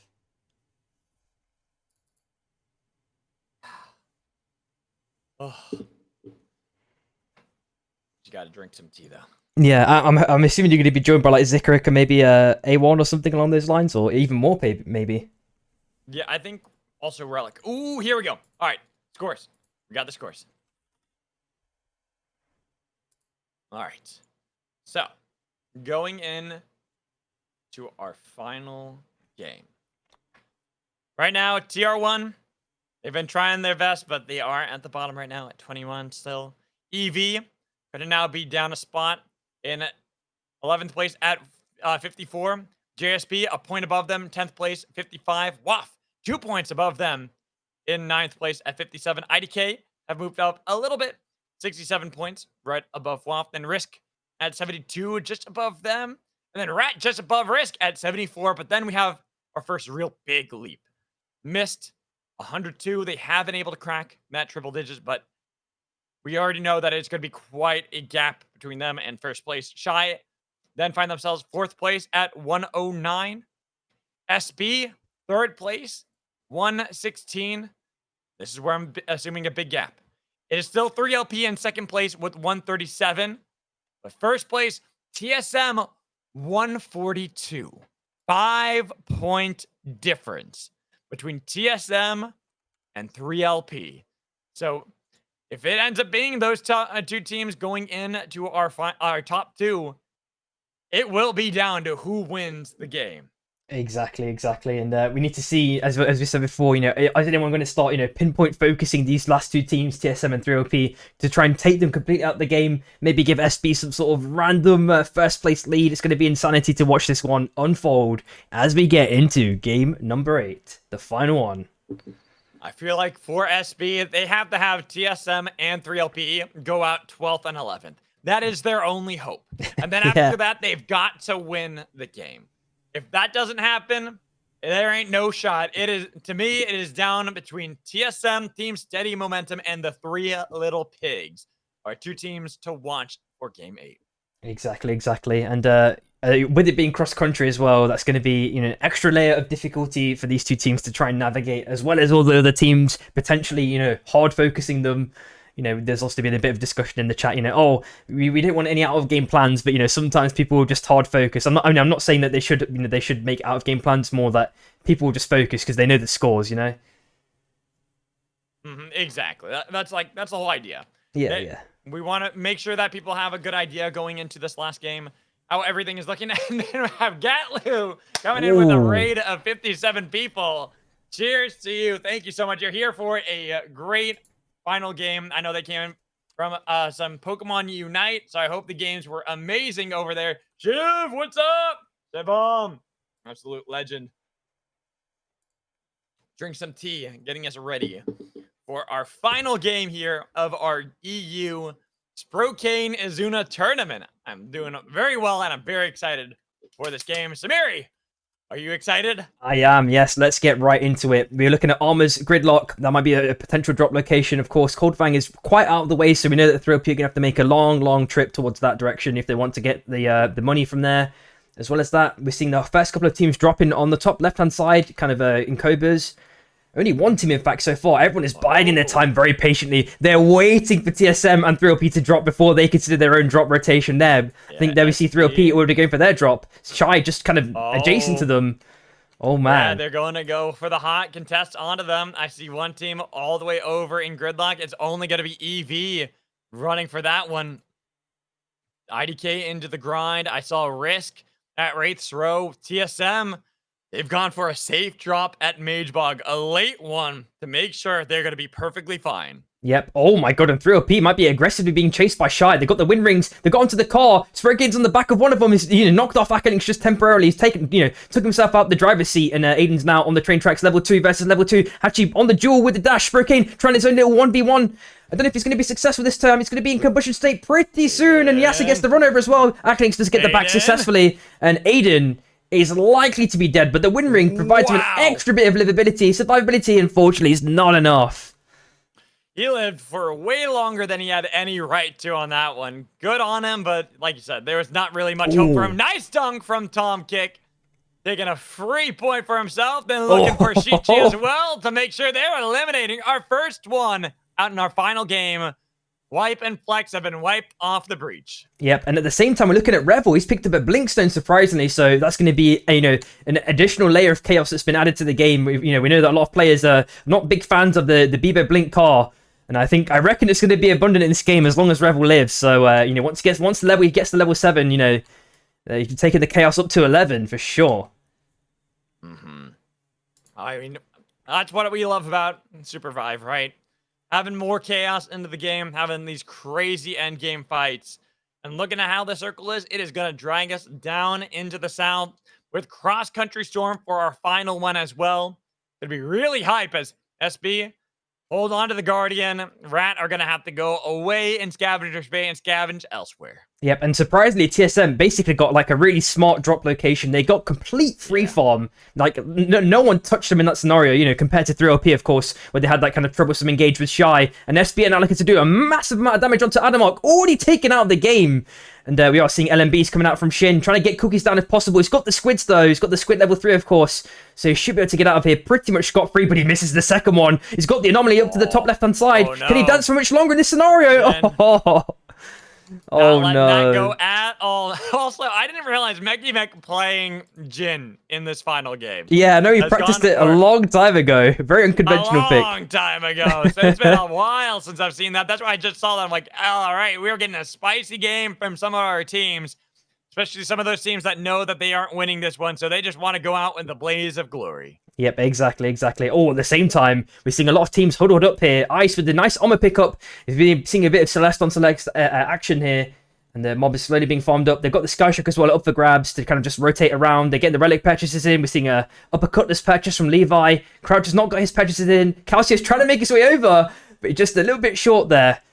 And seems to be unfortunate for that in that scenario. Kick, Tom also finds... Oh, why did I say it that way? I'm not sure. It's getting late, guys. I apologize. But yeah, Tom finds a pick there right at the last second. And we are looking at JSP just temporarily split, getting the back in. They're going to be successful with that, but they're in the zone quite far out, actually. At the same time, we're looking at MST. But it's early. It seems like it's later because how south this circle is going for us. Yeah. But it's not going to do that much damage. They should be able to get in the circle in time, but Risk. They got a lot of damage here from EV. Sky Shark about to blow Rebel. Keeping Dracos alive by blowing up the bike that was on EV's side and then going for the blink to try to see if he can get the Bebo tech on top of him, but not having the cart just yet. So unfortunately could not kidnap them and instead just had some long back to get them there. Double Z. Wow. What luck there for Rebel with the rolls. But now that Crouch has been spotted out there. Oh, he gets traded back 1-for-1. So Crouch say, hey, you might have gotten the lucky roll that time, but I got the better roll. I've taken you with me. Yep. And meanwhile, while that chaos happened, 3LP also lost Akalink, so they really, really need to get back in this game and try and find another way. They're sticking the rares on just above here. Yasa is trying to, force them off. Kuba is also doing the same now. He's popped the spike grenade. It did actually connect with Akalink somehow, and they're just chilling on the top side. I think they're going to maybe to get away with this one as MST and Shy kind of go their own separate ways right at the last second. Oko does manage to get his own successful back as well. And Rat have free dominion over this Abyss hatchling as well, which is pretty nice for the night one. Wow. The circle continues to hone in southward and all of that Abyss to play with. If you have Bebo looking really good, like right here, Woody playing that one for TR1, hopping on the bike as well to take to safety Zugswings. So now they have their team ready to go back into Skyrat's run. Yep. Looking good. Oh, and 3LP, they're actually maybe taking the fight towards TR1. They just kind of don't care. On this small corridor. Oh, they get a nice knockaway, knocking 2 members away. And Wody is still surviving, doing a massive chunk of damage. Shroom! Salvo. Oh, no! Wody! What a play here from the Bebo! 3LP! Oh, my God, he got the hook seat! Your hopes have been shattered! Oh, my God. That was clean. In the corridor. And now Rat now forcing TR1 away at the last second. I think... Wordy needs a bit of a cooldown there at the last second. I think he's just probably screaming into the Discord right now. I'd love to be part of that if I could. Love to be deafened for free, it looks like. And Meki Mek is now trying to apply a lot of pressure onto Puer Dives. It looks like he's going to be successful. In fact, never mind. He turns around the other way, hatching out to try and get as much damage onto Puer Dives as possible. Is he going to be successful in evading this? I don't think so. No. Oh Should my be one God. more gone. Just the Wody's going to be alive, getting out of there and looking for the respawn. Now, all eyes are on TSM. If they get eliminated early, there is every possibility SP sneak a victory here. I mean, they're at 3 kills at the minute, so they've accrued a couple. They're chilling in the bush. I think they saw the audio queue. Shin is likely to check this one. Does successfully find him. A Gecko gets the dump down. Deathbreak's there, circling around. Oh, the punch misses. They're focused on him. 1 down. 2 more to go. Can they pull it off? They're chasing. Oh, no, it's 2. There's another. They just need the last one. Blink gonna be the last target. Can they find him? If they can eliminate him, they can win this one. There's every possibility, but Blink has himself some fans to try to get away, and we can see the hunt from the Stormbreakers. They know they need They get Blink, but do they know where he's gone? I don't know if they have realized.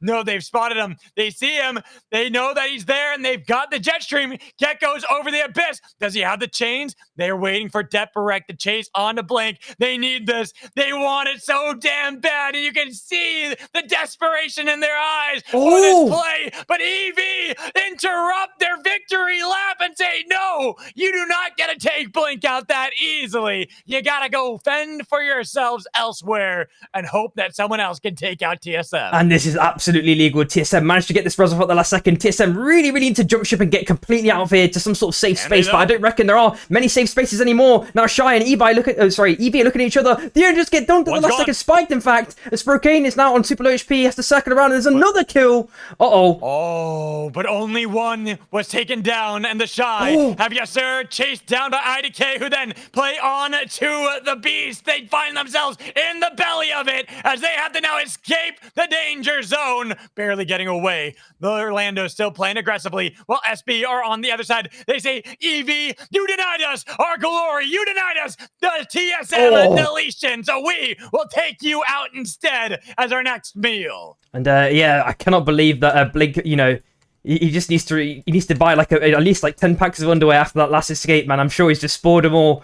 And at the last second, we're seeing what Combustion is still up for grabs, not even untouched pretty much. But hopefully Rat can get that one. At the same time, we're seeing Sprocaine last alive. He's just chilling. Somehow he's not being seen by SB. I don't know if Deperek is not seeing him, he's just not paying attention. And surely he sees him. Sprocaine, it's going to stick the rest. There's no way. This is illegal, it feels. Goodness. Oh no. It's completely illegal here. As Clarny puts down the Rain of Arrows, no, it should dissipate before. Did it? Did they get that? I think they yoinked. Yeah, I think IDK took it then. I think Clarny yoinked it. He got it. That's what? Insanity. That's why I was so baffled by that. I was like, okay, they surely waited out, and they did not. They let the Rain of Arrows, the last tick, take it away. So SB don't get themselves the beast. Yep, that's not too good for them, but I think they're still going to be in the game. They've still got a chance to win. Of course, Theo is still dead, so there is that crown on the left-hand side that's relatively close that they can maybe go for. But Wody is already trying his luck. Send him into the corrupted zone right at the last second, circling around it. Oh, he gets spiked! Wody had been playing one hell of a game and almost was able to add to that one while we see that IDK lose Tom Kick, Orlando's, and Clarny. Could try to save him, or they can go for their own kills. They've got a crown onto Clarny, and they've got a kill onto Hachi. Instead, they can go for the revive at the last second to save Tom Kick.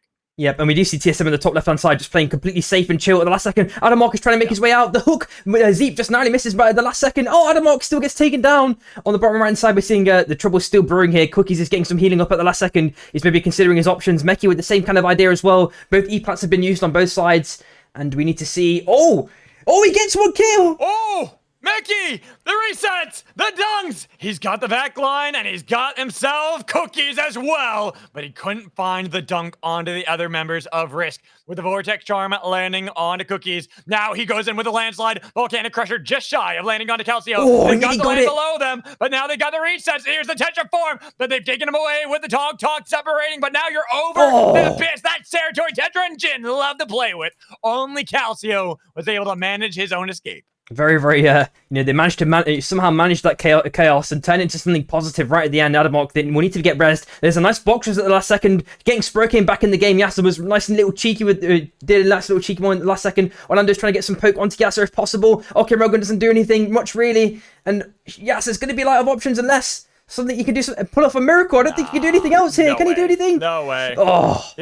Seeing the overheat for him, seeing too much glider heat left for the other players, but SB, they lose Shin, and even with the blink that they try to get onto the backline on to Cask, they are now punted into the storm. Gecko has been separated. Tonk not going to connect, but almost crashing onto TSM. Cask just shy of finding them.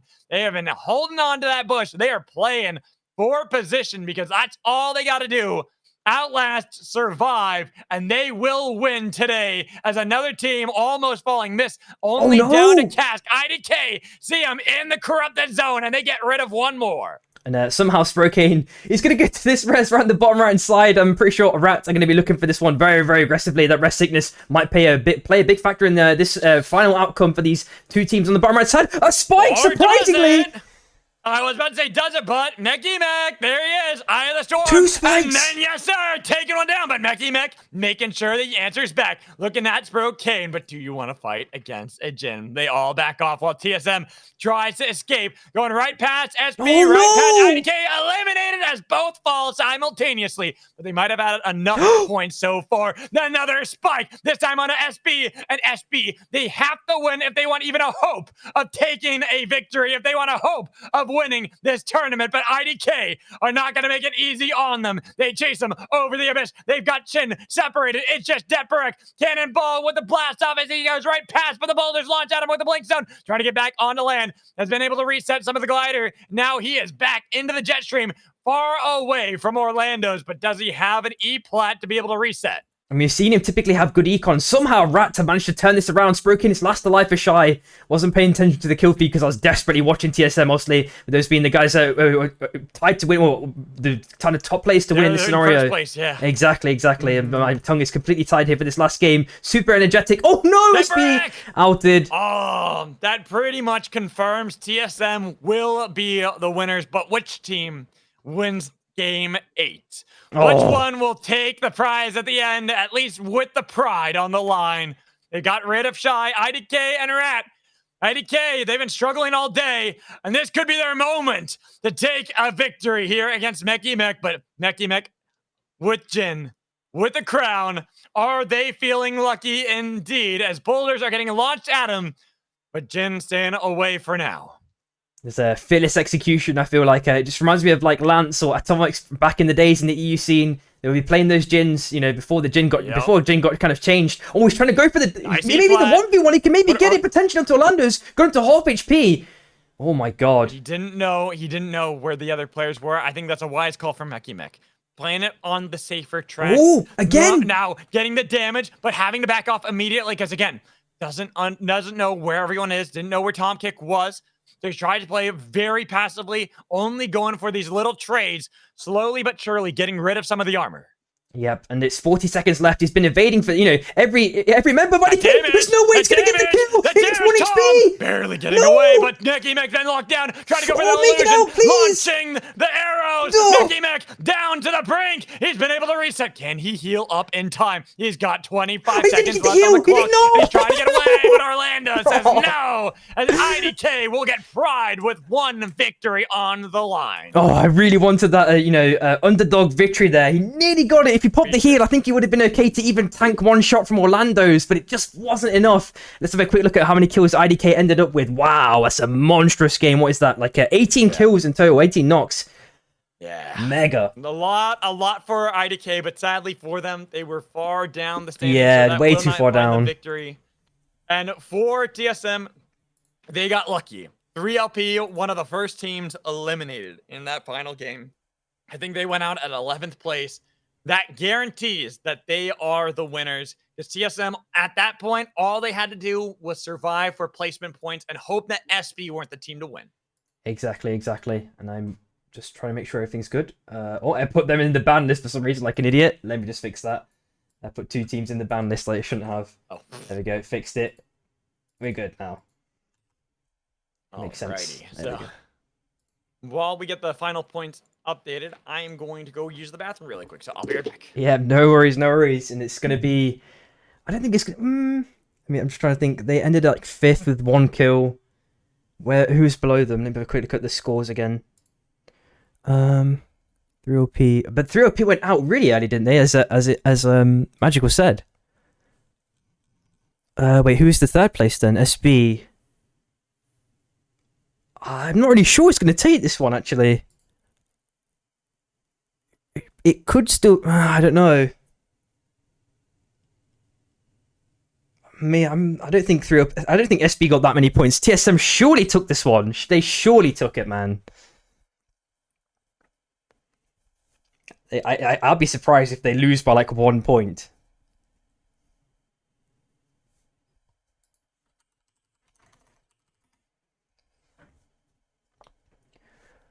Oh man, it's been a tiring session though. 8 games is it's only 2 games longer than our typical scrim set, but I think we wanted to give this tournament a massive send here, me and Magical, and I think we've done a pretty good job. So I'm gonna give myself a little pat on the back. I'm slowly losing my voice, so trying to retain it to at least get the scores in for And Magical in half an hour has another cast. He's got another tournament for North America, in half an hour pretty much. So he's an absolute machine somehow, doing all of these tourneys. He did 18 games worth of tourneys.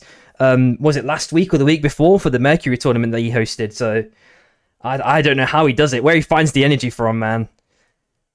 Shouts out to him.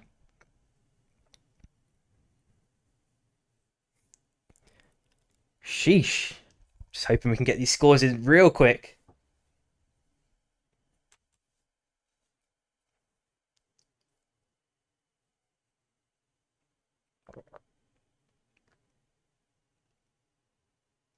All right, I'm back. Welcome back, dude. The points added.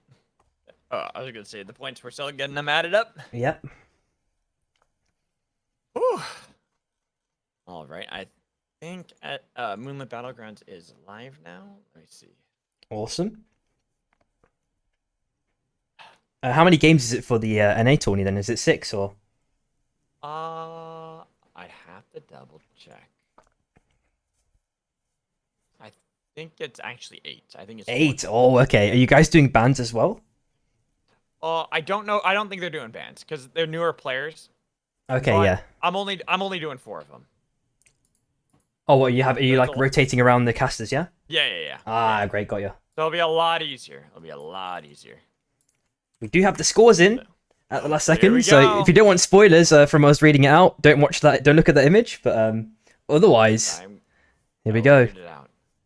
So at the bottom, the real ones end up in 12th place with 36 points. Then above them, tied for 10th place, JSP and WAF both find themselves at 57 points. EV then come in at 9th place with 60 points. Risk, they managed to get 79 points, so a pretty good jump there. But then Rat, above them in 7th place at 100 points. They break the triple digits. IDK, they also managed to break the triple digits with 105. Then in 5th place, Mist, 113. Shy, they get 4th place with 168. 3rd place, no surprise, Stormbreakers at 135. But as we knew, with 3LP coming in 2nd place at 137, that means TSM are your winners for the first tournament that we've had here on 1.0. Thank you, Sprocaine, Azuna, Mr. Ice-T for the donation to make sure that we have prize pool for it. TSM, 151 points. They win the tournament. Really, really good stuff. I'm really happy that TSM got a real nice victory there right at the end.